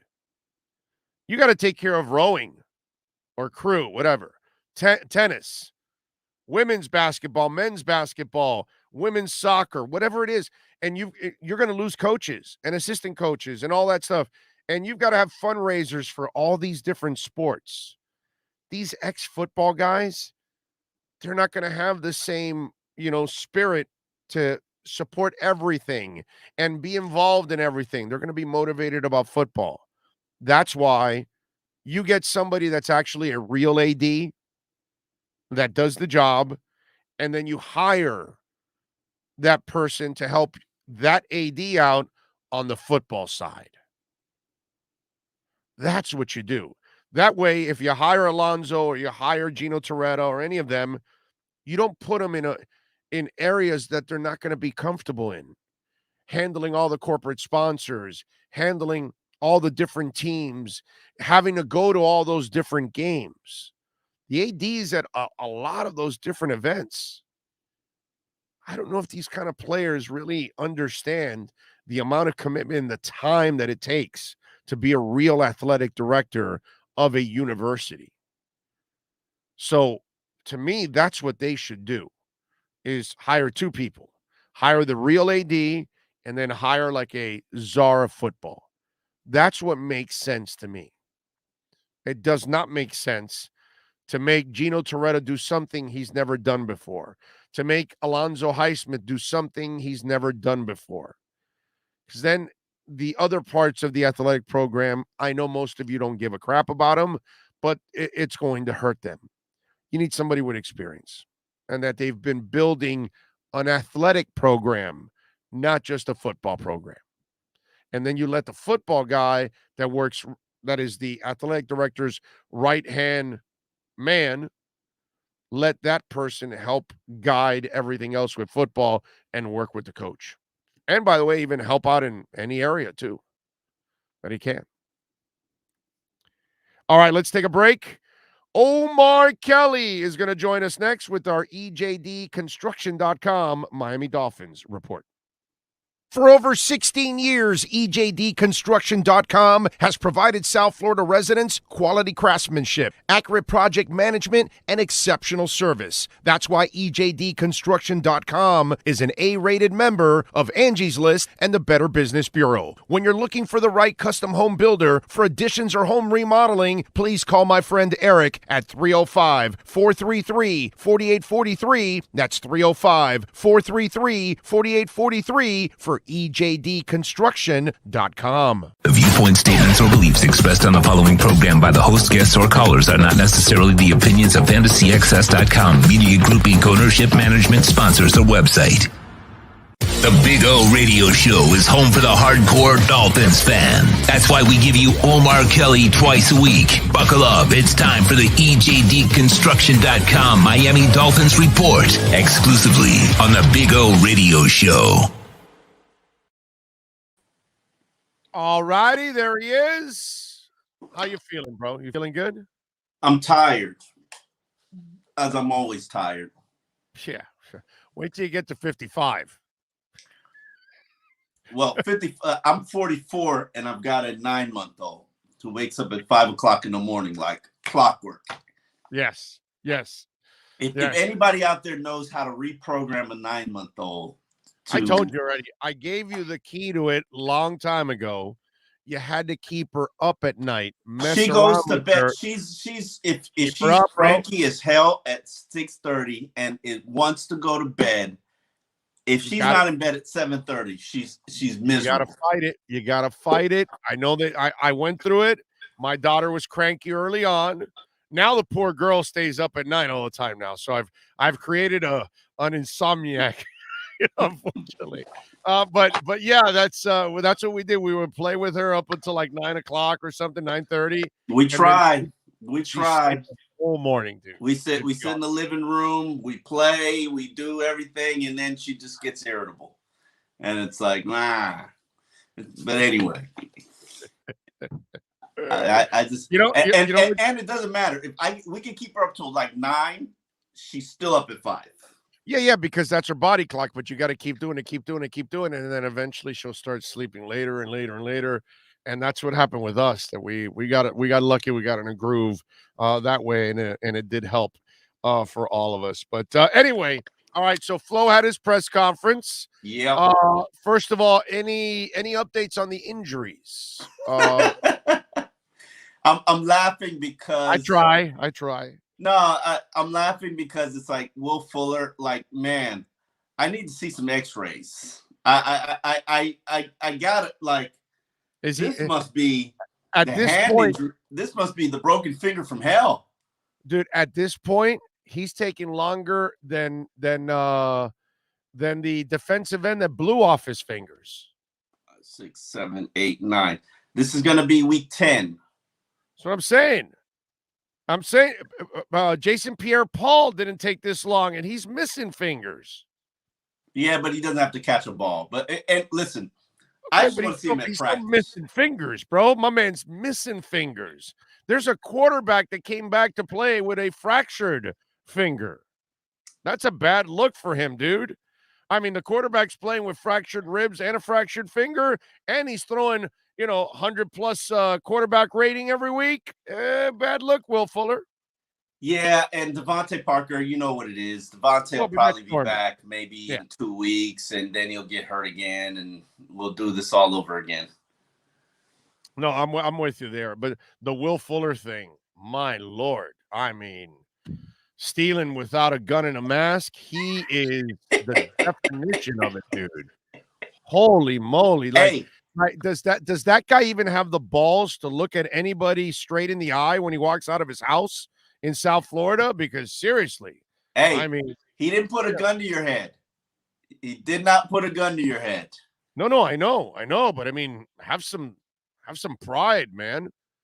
You know what I mean? Like, hey, I listen. Show me something, bro, because this is a terrible look, dude, for him. Terrible look. I mean, if you want to continue to play, which I don't know if he wants to continue to play, because I've heard that.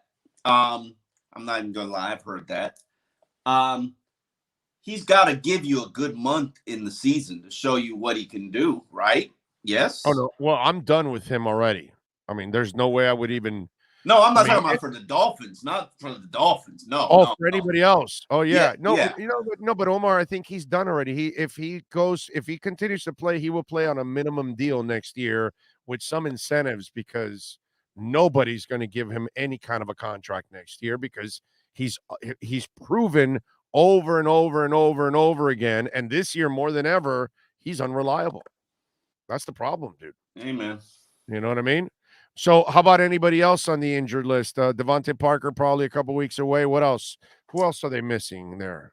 Most of the guys got put on IR recently. So Dieter's the only other guy. Dieter practiced last week. He might practice again. I think they've got a need now because Austin Ryder's hurt. That's so now Cameron Tom played. So that means there were a couple of ugly snaps too, dude. Okay. So that means you are now on your 5th center for the season. No, Cameron Tom played. Well, Tom, Mance, Ryder, and Dieter. It's 4. It's 4. Tom, Mance, Ryder, Dieter. All right, my bad. Yeah, 4. It's 4. But still, bro, 4's a beast, dude. I mean, give me a break. But yesterday there were very few negatives in the game yesterday. But 2 of those negatives were a couple of really bad snaps and an injury. So I would imagine that if Dieter practiced this past week, God, I hope he can play this coming week. He didn't look close when I looked at him, but I mean, I'm no doctor. I didn't even stay at a Holiday Inn. I'm a Marriott man, so what do I know? But you didn't stay for the whole practice because maybe but he's not moving well. He's moving, not like football moving. Right. But we'll see. I mean, he's been working hard to get back, and the hope and the excitement is that he couldn't come back. He can come back, and the O-line was its best with him there. Obviously, he's not a backup, so that's important. So we'll see how it goes. We'll see how it goes. And the other important part is to get him back so he can kind of continue showing what he was doing before. And then maybe you can assess whether he's one of those guys that you want to build around. Yeah, exactly. I mean, you gotta get him in there to get more play in there because he was trending in the right direction, but you still have not been convinced yet. So you kind of need a little more convincing. You know what I mean? So that's why I'm saying it would be nice to get him out there for the next 5 weeks. I'm completely rebuilding this whole line, and it starts with us. It starts with a center. And it starts with, Dieter's a nice player. He's not somebody I want to build a team around. Yeah. By the way, somebody sending in Matt Skura. Skura never played for the Dolphins. He got signed this year and got released. He never got to a regular season game, so he doesn't. Did I say Skura? No, we didn't. No, but he never played. So he can't be counted. I don't think I counted. He never reached the regular season, but he's playing for somebody. I forget what team. Robbie, good call on your part. He was part of the preseason training camp roster, but they got rid of him, so he never really became the 5th center to play. He's starting for somebody now. I can't remember who he is. Yes, he is. I forgot where, but you're right. He is helping somebody out right now. Yeah, you're right about that. He's a Cantor client. They usually play. They're usually players. All right. So what else came from the press conference that stood out to you? Just more flow. Do your job. Rookie class. They're playing like rookies, and he brought up the rookie wall, and that's true. That's very important because Tim Reynolds asked him a question. They're not playing like rookies. The Tim Reynolds questions, and I love the Tim Reynolds questions. He asked wonderful questions. Him and Hal. But the rookies are trending in the right direction, and it's and what people are not getting is that it's the investment in playing time. They weren't playing that well earlier in the season, and as they begin to play and begin to make mistakes and learn from those mistakes and get more comfortable, they begin to play better. It's a process. Jalen Phillips, remember he didn't play a lot in the first month. We were asking, in fact, he's not playing a lot now. He went from being a every down guy to we don't trust you being an every down guy, so we're gonna put you on hand in the ground pass rusher guy. Then they were like, okay, no, not hand in the ground pass rusher guy. You're just our third down guy, and come on the field pass rushing situations. And because it was puzzling to me that he really only came on the field in pass rushing situations, the pass rushing package. But when you have that kind of productivity, and a lot of his rushes, if you look at them, they're just free rushes. He's not, oh, I got my edge and it's just me. No, it's just get upfield, find a hole, get in it. Yeah, that's fine. Build confidence, bro. Let him do what he's comfortable in. Exactly.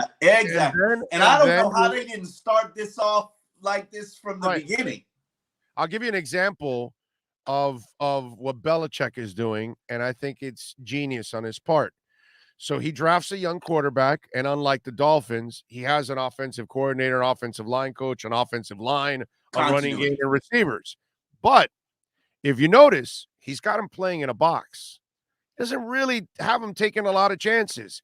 He's telling the kid, manage the game, get the ball to the playmakers, don't make mistakes, get rid of the ball quickly. And I think eventually they will then expand his game and have him go deeper and deeper and take more chances. But I think what they're doing is they're piecemealing him and having him learn the game, having him learn the defenses that he's seeing, all of those things to then gradually build it up to that point so they can get to where he is a complete quarterback. If he can get there, we don't know if he can, but I like the way they're doing it. And I agree with you that they should have done that. I don't think it's any different than the way the Dolphins are doing too. Well, no, Tua's doing it out of desperation because he has no line. He has to get rid of it quickly.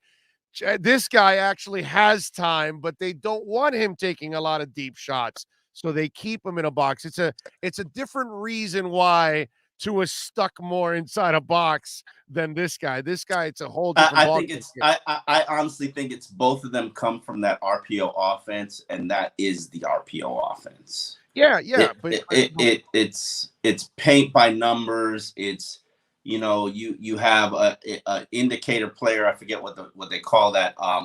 Conflict player. Sure. You read your conflict player. Your conflict player determines where the ball goes. You get the ball out your hand quickly. It's really the RPO offense, which I thought it was going to be the new thing in the NFL. I'm not that big on it anymore.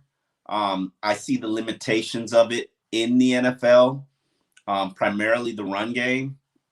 Now, I'm looking at it from the Dolphins standpoint, and the Eagles use it, and they got the best run game in the NFL. So, what do I know?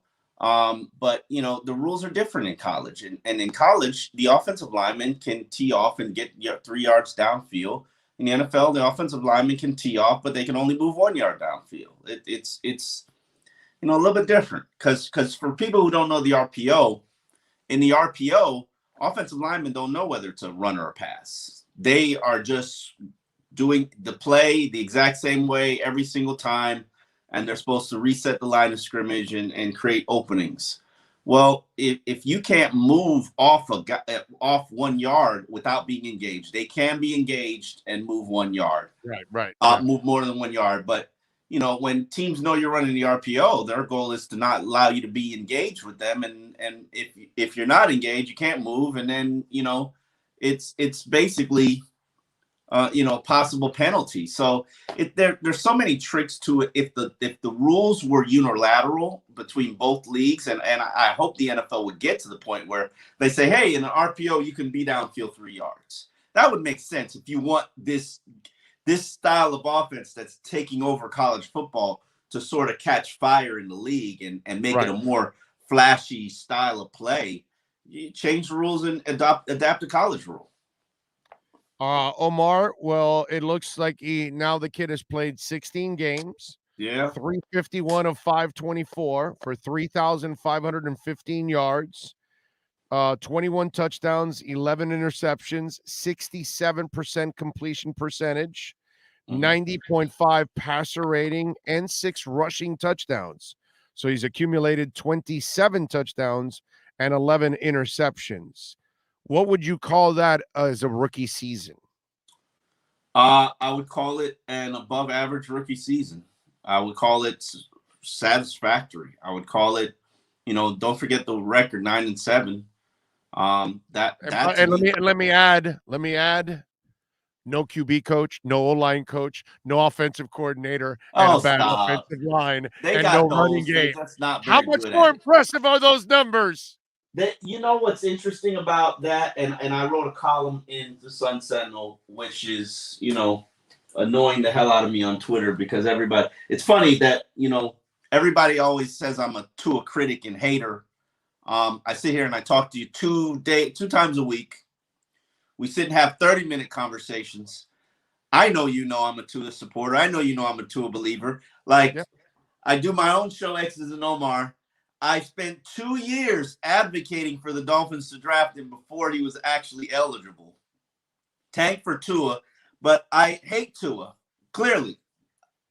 So now that I say, he's shown you enough as a young rookie player to say he's not the problem.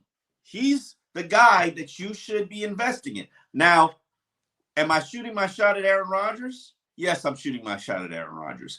I think everybody in the NFL should be shooting their shot at Aaron Rodgers, no matter who you have at quarterback. If his name isn't Russell Wilson or Tom Brady.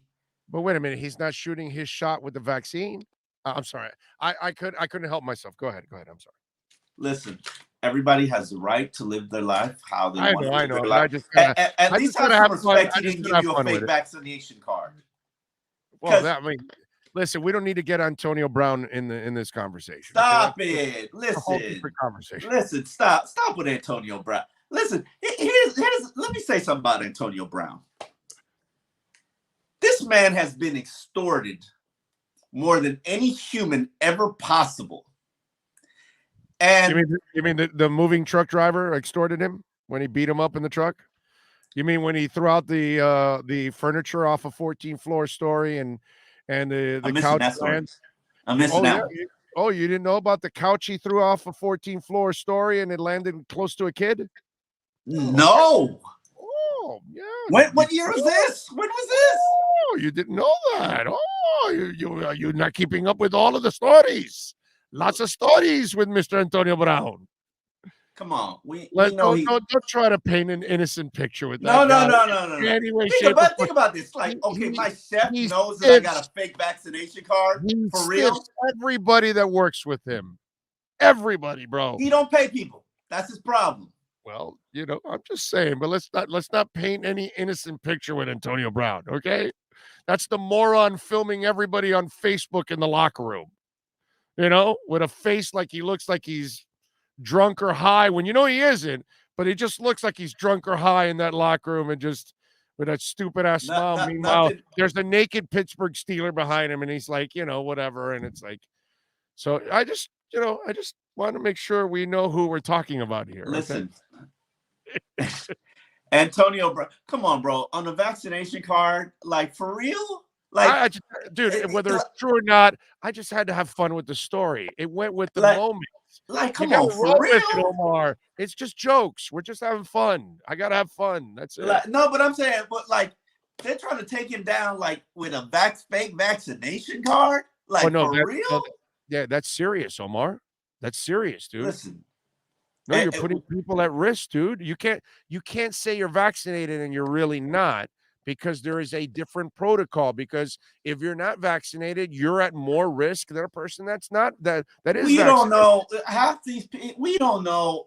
One, you're taking everybody's word because nobody's watching you get vaccinated. No, dude. I'm taking the CDC's word. Okay, they're the experts. I'm not, dude. No. I'm talking about the vaccination. Well, this whole vaccination. And I'm a supporter. I'm an advocate. My wife is on the front lines. I totally support vaccination. Booster shots, I don't know about that. But I totally support vaccinations. I got my booster. I know, because you got pre-existing conditions and circumstances. I got 5 cents in my heart, bro. You're damn right. Yeah. Check out yet, man. I get tested every week. And I'm sorry. I have the vaccination. I got my 2 shots. I've been out in the world. I hang out from time to time, not very often. My daughter is sick every other week in childcare. I haven't caught COVID. Not saying that I won't catch COVID. My wife works in a hospital, but I'm tested every week and I'm good. So why do I need the vaccination? Why do I need the booster? Well, because the vaccine loses Potency, yes. efficacy. I think is how they say it. So it's not as potent as time goes on. So you need to kind of revitalize the antibodies, and that's why you get the booster. I'll revitalize the antibodies or consider it a year from now. A year from my initial vaccination. You know, you can actually test your antibodies to see where you're at, and they'll tell you that, oh, you're fine, you're good right now, or they'll tell you you're low, and then you can go get the booster. And you might be right, Omar. You may not need the booster for a while. You know what I mean? But because again, about medicine, none of it is perfect. That's why doctors are studying their entire lives. It's science. Doctors. You know what's funny? Yeah. You know what's funny about what you're saying? And I didn't know this.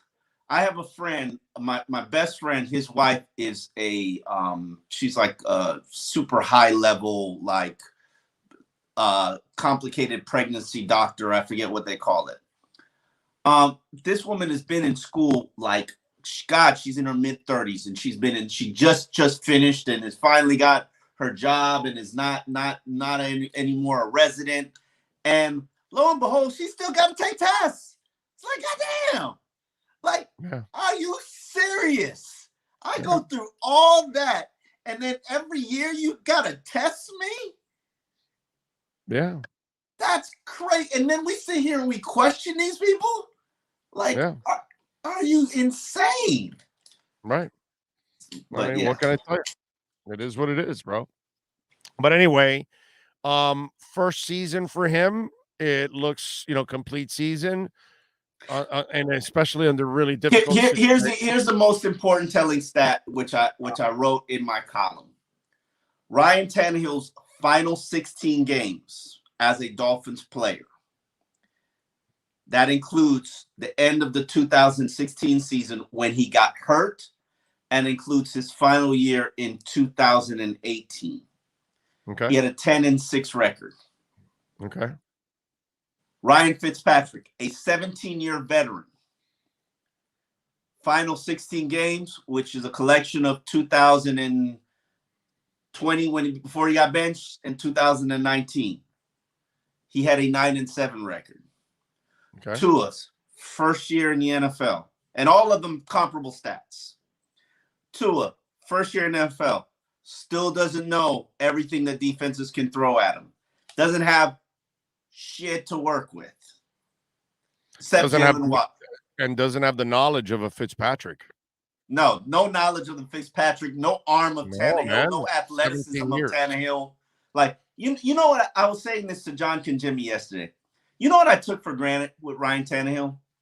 Remember his first year quarterback in 2016? He lived on a steady diet of comebacks and 15-yard outs. Yeah, Heartline. Yeah, to Heartline. Exactly.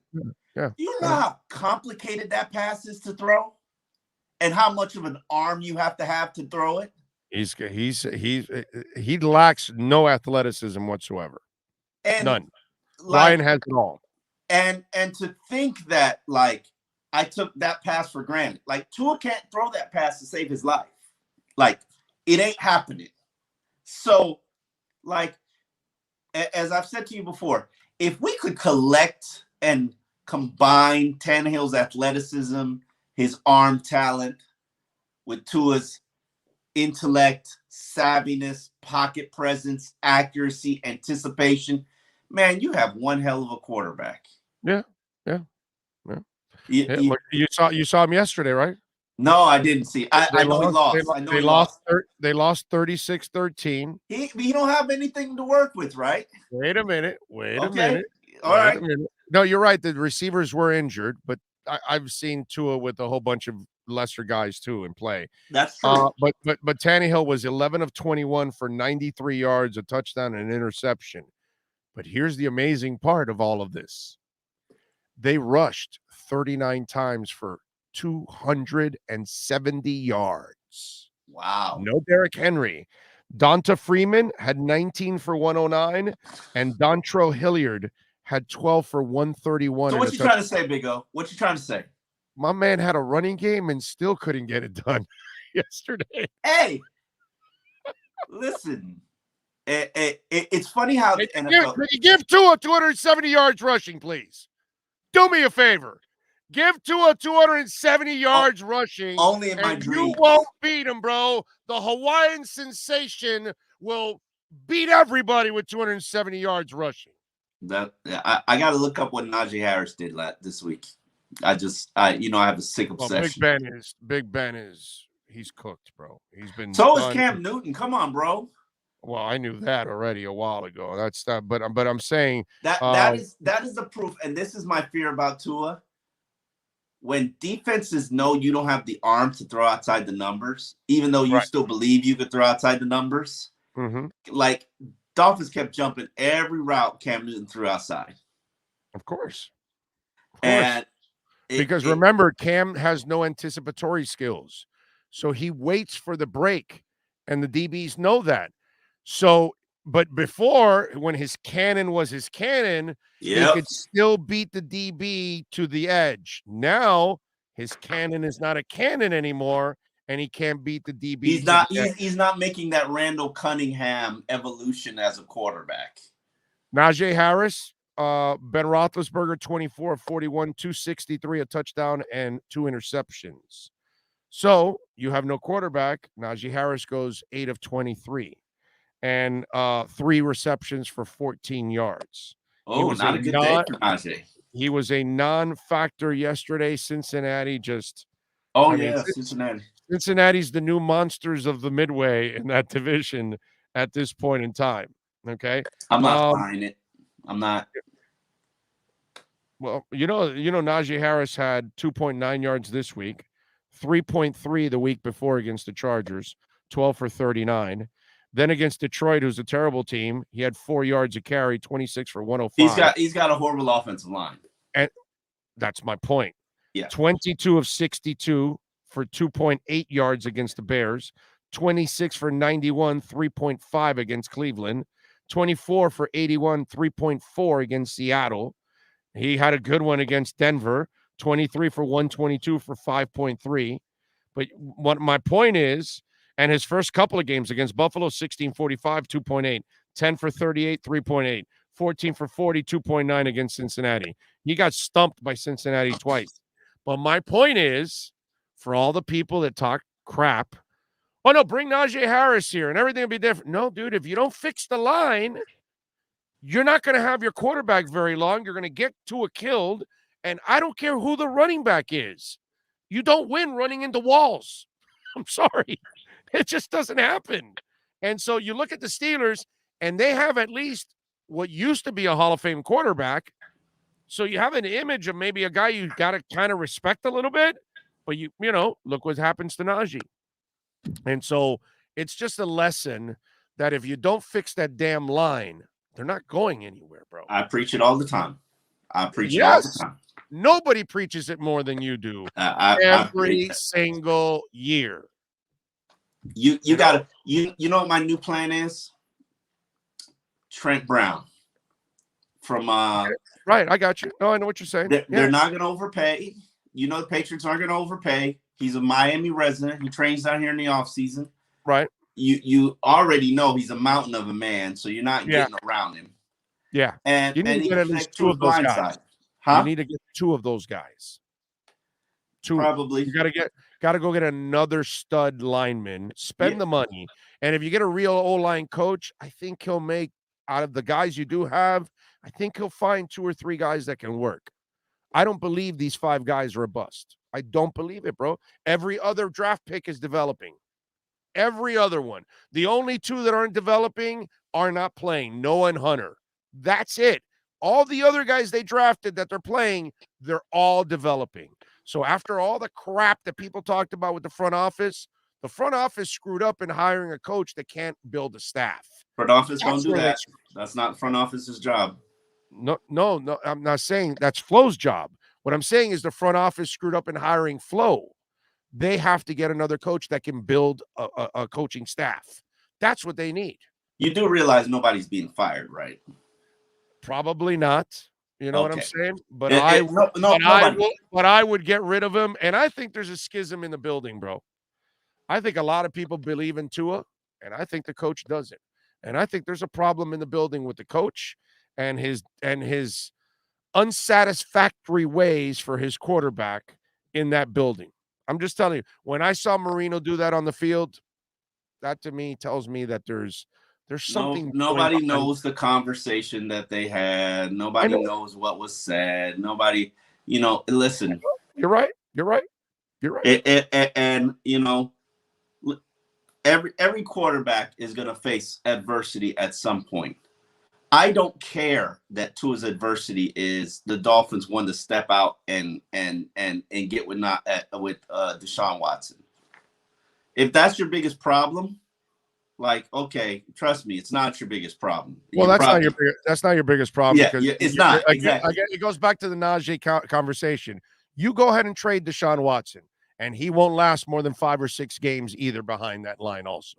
So you could get all the things. Go draft Najee. Go draft Deshaun Watson. Dude, if you don't fix the hogs in the front, they're not going anywhere. They're going to be the same team every year, bro. I just, some guy told me, well, no, you can't fire Flo because you lose the defense. And I go, so what? You want Dave Wanstead again? Is that what we're doing? We're going to watch Jalen Phillips become Jason Taylor and get old? We're going to watch. I think we're going to watch the conversation We're going to watch these 2 beautiful safeties that you're developing become Sam Madison and Pat Surtain and get old on us. We're gonna get Raekwon Davis and he's gonna get old on us like Tim Bowens because you can't solve the offense. No, dude, I'm not doing this again. You did it with Wanstead. You can't keep doing it with this guy. If you can't fix the offense, you can't be a head coach. Simple. Nobody's fired. Nobody's getting fired, bro. I hate to break it to you. Tua or Flo. Decision needs to be made. Tua or Flo in this building. That's what's going to happen in the offseason. Watch. If they trade Tua, they decided to keep Flo. If they keep Tua, they're going to fire Flo. I'm not even sure there's any division between Flo and Tua. I disagree with you. Now, I think, Tua's feelings were hurt by the organization, but he put on his big boy pants and he realized, hey, if I want a $300 million contract, don't matter who I got to play for, I got to perform and play well. By the way, he's the only one that wore big boy pants.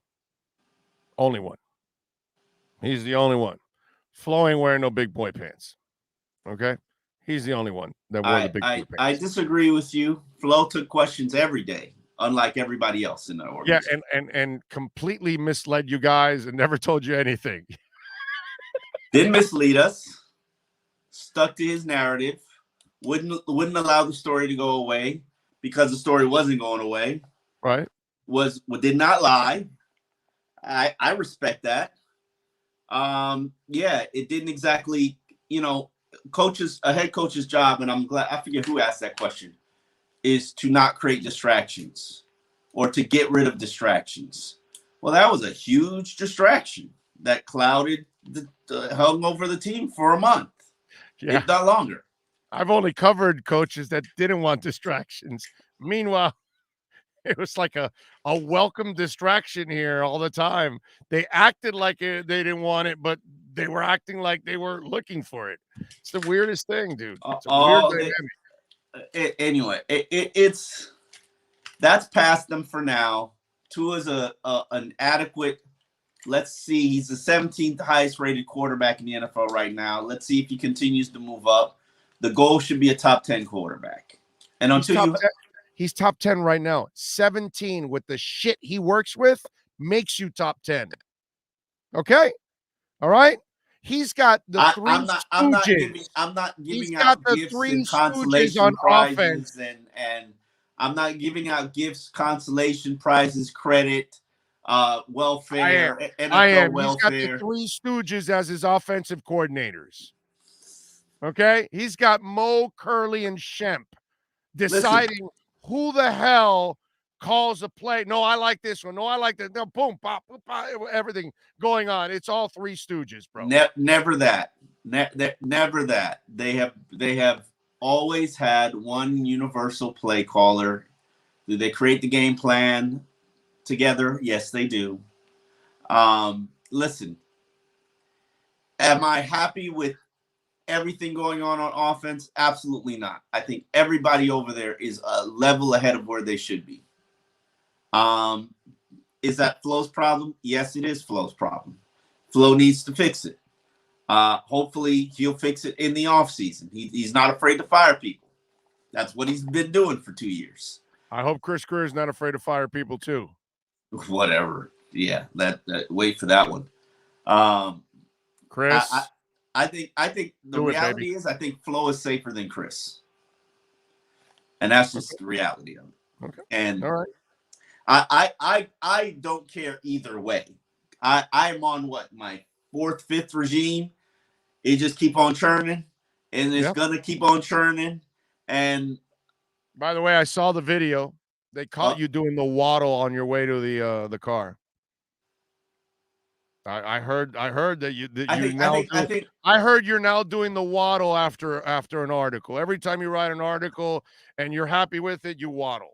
Did you immediately know what it was? That's my question to you. What? When you waddled, did you immediately know? That's waddling, yeah, like a penguin. Yes, right away. I didn't get it. I'm not surprised, actually. I gotta be honest. As much as I love you, I can't be surprised that you did not get a joke, okay? Because that kind of happens. I didn't get it with you. And wouldn't you know Christian Wilkins is behind the waddle? Yes. Why not, Mr. Personality? Of course. All right. I don't want him and Hunt to ever leave this team. Ever. I want them to stay here forever. They are a pleasure to cheer for, and they're a pleasure to, listen to because they're characters. They do deserve a show together. That would be fun. Yes, definitely. That would actually be very interesting. And that's the kind of stuff that I would do if I was, running a station and all that. But of course, the Mickey Mouse crap that goes on in this town, what are you going to do? You know what I mean?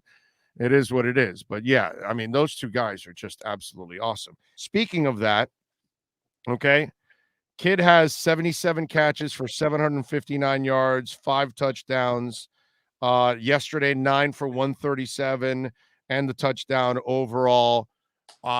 He's mature beyond his years.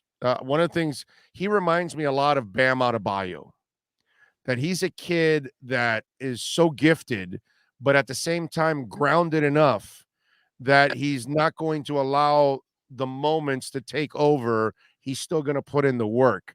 And I really like this kid. The more I see him and the more I see what he's done in a rookie year in a really difficult environment, I think it's really impressive what Jalen Waddle is doing.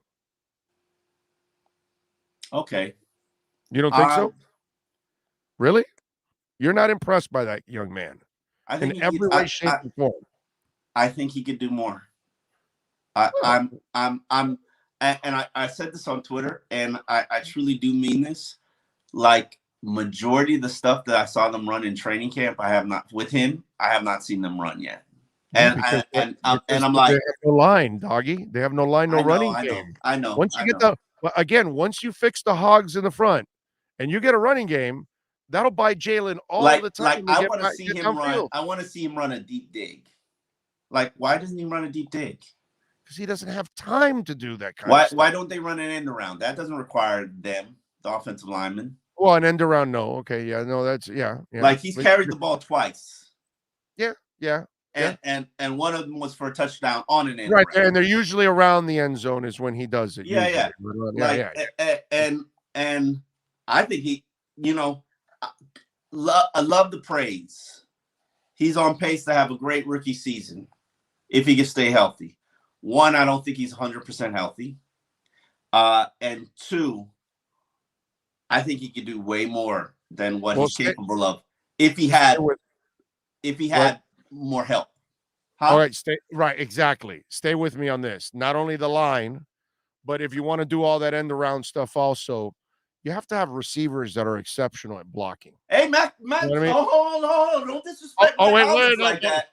Don't talk about Mac Hollins when they don't play. Hold on. No. Don't talk about Mac Hollins because he's not on the field. No. You can't disrespect Mac Hollins like that because your boy is out there. Your boy Mike Gesicki's out there playing split end instead of Mac Hollins.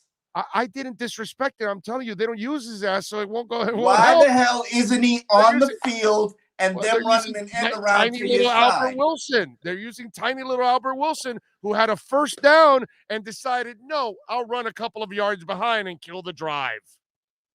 Did that drive get killed? So stay with me here. Not just the receivers, but you also have to have tight ends that can block. Now, all these kind of things you need on the edges. Tight ends that can block. Except for, with the guy you can't acknowledge is not a tight end. He's a receiver and he's a big tight end. He is a receiver now. He is playing receiver. But he's a tight end. It doesn't matter to me. There's lots of them like that in the league. I have no problem. You're the one that can't get out of the 80s and the 90s, bro. Your brain, it still wins. Your brain doesn't evolve to what's going on in today's football sometimes. It still wins. That's why. Problem. It still wins. Duncan Gesicki, bro. Duncan Gesicki is what's going on. No, but seriously, on the edges, you need people that you can count on. They got people who block.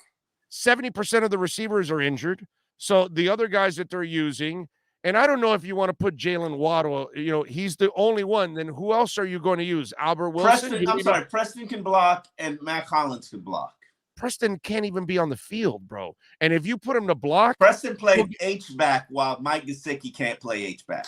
Preston Williams is a distant cousin of Sam Bowie. If you make him block, he will break down right on the spot. Okay? He will dip like Dogecoin does sometimes. All right? That's what's gonna you're gonna count on Preston Williams to stay physical. The man got injured in the back of the end zone trying to catch a pass with no contact whatsoever. It happens. It happens sport. It happens to him way too much. He's got a groin injury, man. Groin injuries are tough. I was looking at this. What I'm saying. The fact that Isaiah Ford has outperformed Preston Williams is very problematic. Well, but Isaiah Ford, you know what? I'll give Isaiah Ford a hell of a lot more credit than Preston Williams ever. He's a pro's pro, dude. Isaiah Ford is always ready. Isaiah Ford plays hard. He plays with heart. That sumbitch has never been given anything. So he never lets up at any moment. So whenever you give him an opportunity, he stays ready and he's hungry and he wants to succeed. If Preston Williams had half the fire of Isaiah Ford, you might have yourself a pretty damn good player overall. You know what I mean? If he played with the kind of heart that Mac Hollins has, he might be a really good player overall. Preston Williams, to me, man, is just kind of he is the definition of this generation. That's kind of what I look at with him. You know what I mean? This is a guy that I honestly don't know him well enough. He's of the generation where I'm not even sure I was in the locker room when he was here as a rookie. This is his third year. Yeah, I think I was in the locker room with him. His rookie year, you were for his rookie year, definitely. I'm sure you were probably in the scrum where X said he was a frontline player and stuff. I said he was like a Pro Bowl talent. Right. And he does have Pro Bowl talent, no question about it. He is. The Lord blessed him with that kind of ability. It's the other stuff that's the problem. All right, one more thing before I let you go. Jalen Phillips, all the bitching and whining and moaning. He now has 6.5 sacks. JT had 5 in his rookie year. So people can stop talking crap. JT didn't become JT really to year 4 because he had 5, 9, and then 2 sacks in his third year. And then his 4th year was 14.5 sacks. And from there on out, he became the monster. But, because everything goes, if you're a defensive end, it goes to JT. If you're a receiver, you're compared to some of the elite receivers that played here. You know what I'm saying? So for the people that were all off the Jalen Phillips bandwagon, what would you say to them now? You got to watch the team and understand how they play and how players are used and the roles of rookies. And Jalen Phillips doesn't play every down, and he doesn't play every package because that's the way that they have things envisioned for him. I have no problem with that. I don't have a problem with it either. But he's effective. They put him in positions to be successful, and he's successful. He's been successful lately. And, he wasn't the same thing with Agba. He was getting good rushes. It just wasn't hitting home. Right. Now, I'm happy for him that he's having success. I would like to see Agba have a little bit more success because, that this is probably his last big payday opportunity. So, and I'm always rooting for guys to get their last big paydays, whether it be with the Dolphins or another organization. So, even Andrew Van Ginkel, I think he's starting to play better. Everybody is starting to play better because they're a little bit more comfortable in what they're being asked to do. Yeah, and Agba will get better as Jalen Phillips gets better because now when you have two That's monsters, true. A lot of Phillips pass rushing people, when they go back and they look at the film, they'll realize that Phillips was a free rusher. He decided where he went to rush, and most of the time he was doing it right next to Agba, and they're twisting stunts together. And I think that I've noticed that for the past couple of weeks, and I think that's a brilliant approach and a brilliant strategy. And I'm glad things are paying off for both of them. Yeah, and paying off for Dolphins, baby, because it's 4 in a row. Follow him on Twitter at Omar Kelly and catch his exceptional work there at the South Florida Sun Sentinel. As always, thank you, my brother. Appreciate you big time. All right, man. Talk to you later. You got it. There you go, Omar Kelly. Don't forget to smash the hell out of the like button, folks. It is very important that you smash the like button there. Thank you all. This is the EJDconstruction.com Miami Dolphins report. You've been listening to the EJDconstruction.com Miami Dolphins report with Omar Kelly. For additions, home remodeling, or custom work, call Eric at 305-433-4843. EJDconstruction.com is the custom home builder and general contractor you can trust. 305-433-4843. All out there, Irving Figueroa says Omar, why Waddle should have better numbers is because of the play calling and how he's being utilized by the coaches and OCs. Waddle can't control how he's being used, which I completely agree. I think Waddle's doing a phenomenal job, dude. I really do. I think Waddle's a freaking stud. To do what he's doing, I think Tua's been fantastic under these conditions. I mean, how can you not love what you're seeing from some of these players, man? It's a lot of fun to see some of these guys actually develop. It's nice to feel better about the team. You know what I'm saying? Overall, and the positions and some of these players that a lot of you were complaining about and you had zero patience with them. It's nice to see. All right, we are going to wrap it up here on the show. We appreciate all of you out there. We will have a short show tomorrow morning, and then we'll have another one on Wednesday live from Cleveland, and so we'll have some fun there. And then Friday, we're going to be at Hialeah Park in the evening. Not that you can be with us there at Hialeah Park in the evening, because it's a special event for the Larry Little Hall of Famers. We will have a regular show on Friday and during the day. It won't be 3 hours because obviously if I'm on at night, got to take care of the voice. Okay. Got to pace myself. All right. I got to make sure I don't want to develop another polyp in my vocal cords. You know what I'm saying? Although it took several years to develop that one, but still, I don't want to get to that point again. It is no fun to have the operation. Then you can't say anything for a week. And a guy like me, damn. Yeah. It's hard for me to stay quiet for an entire week. So there you go. Appreciate all of you out there as always. Don't forget, you can always make a donation if you're listening on the podcast at the Super Chat, obviously, but Cash App and Venmo, Cash Big O Show.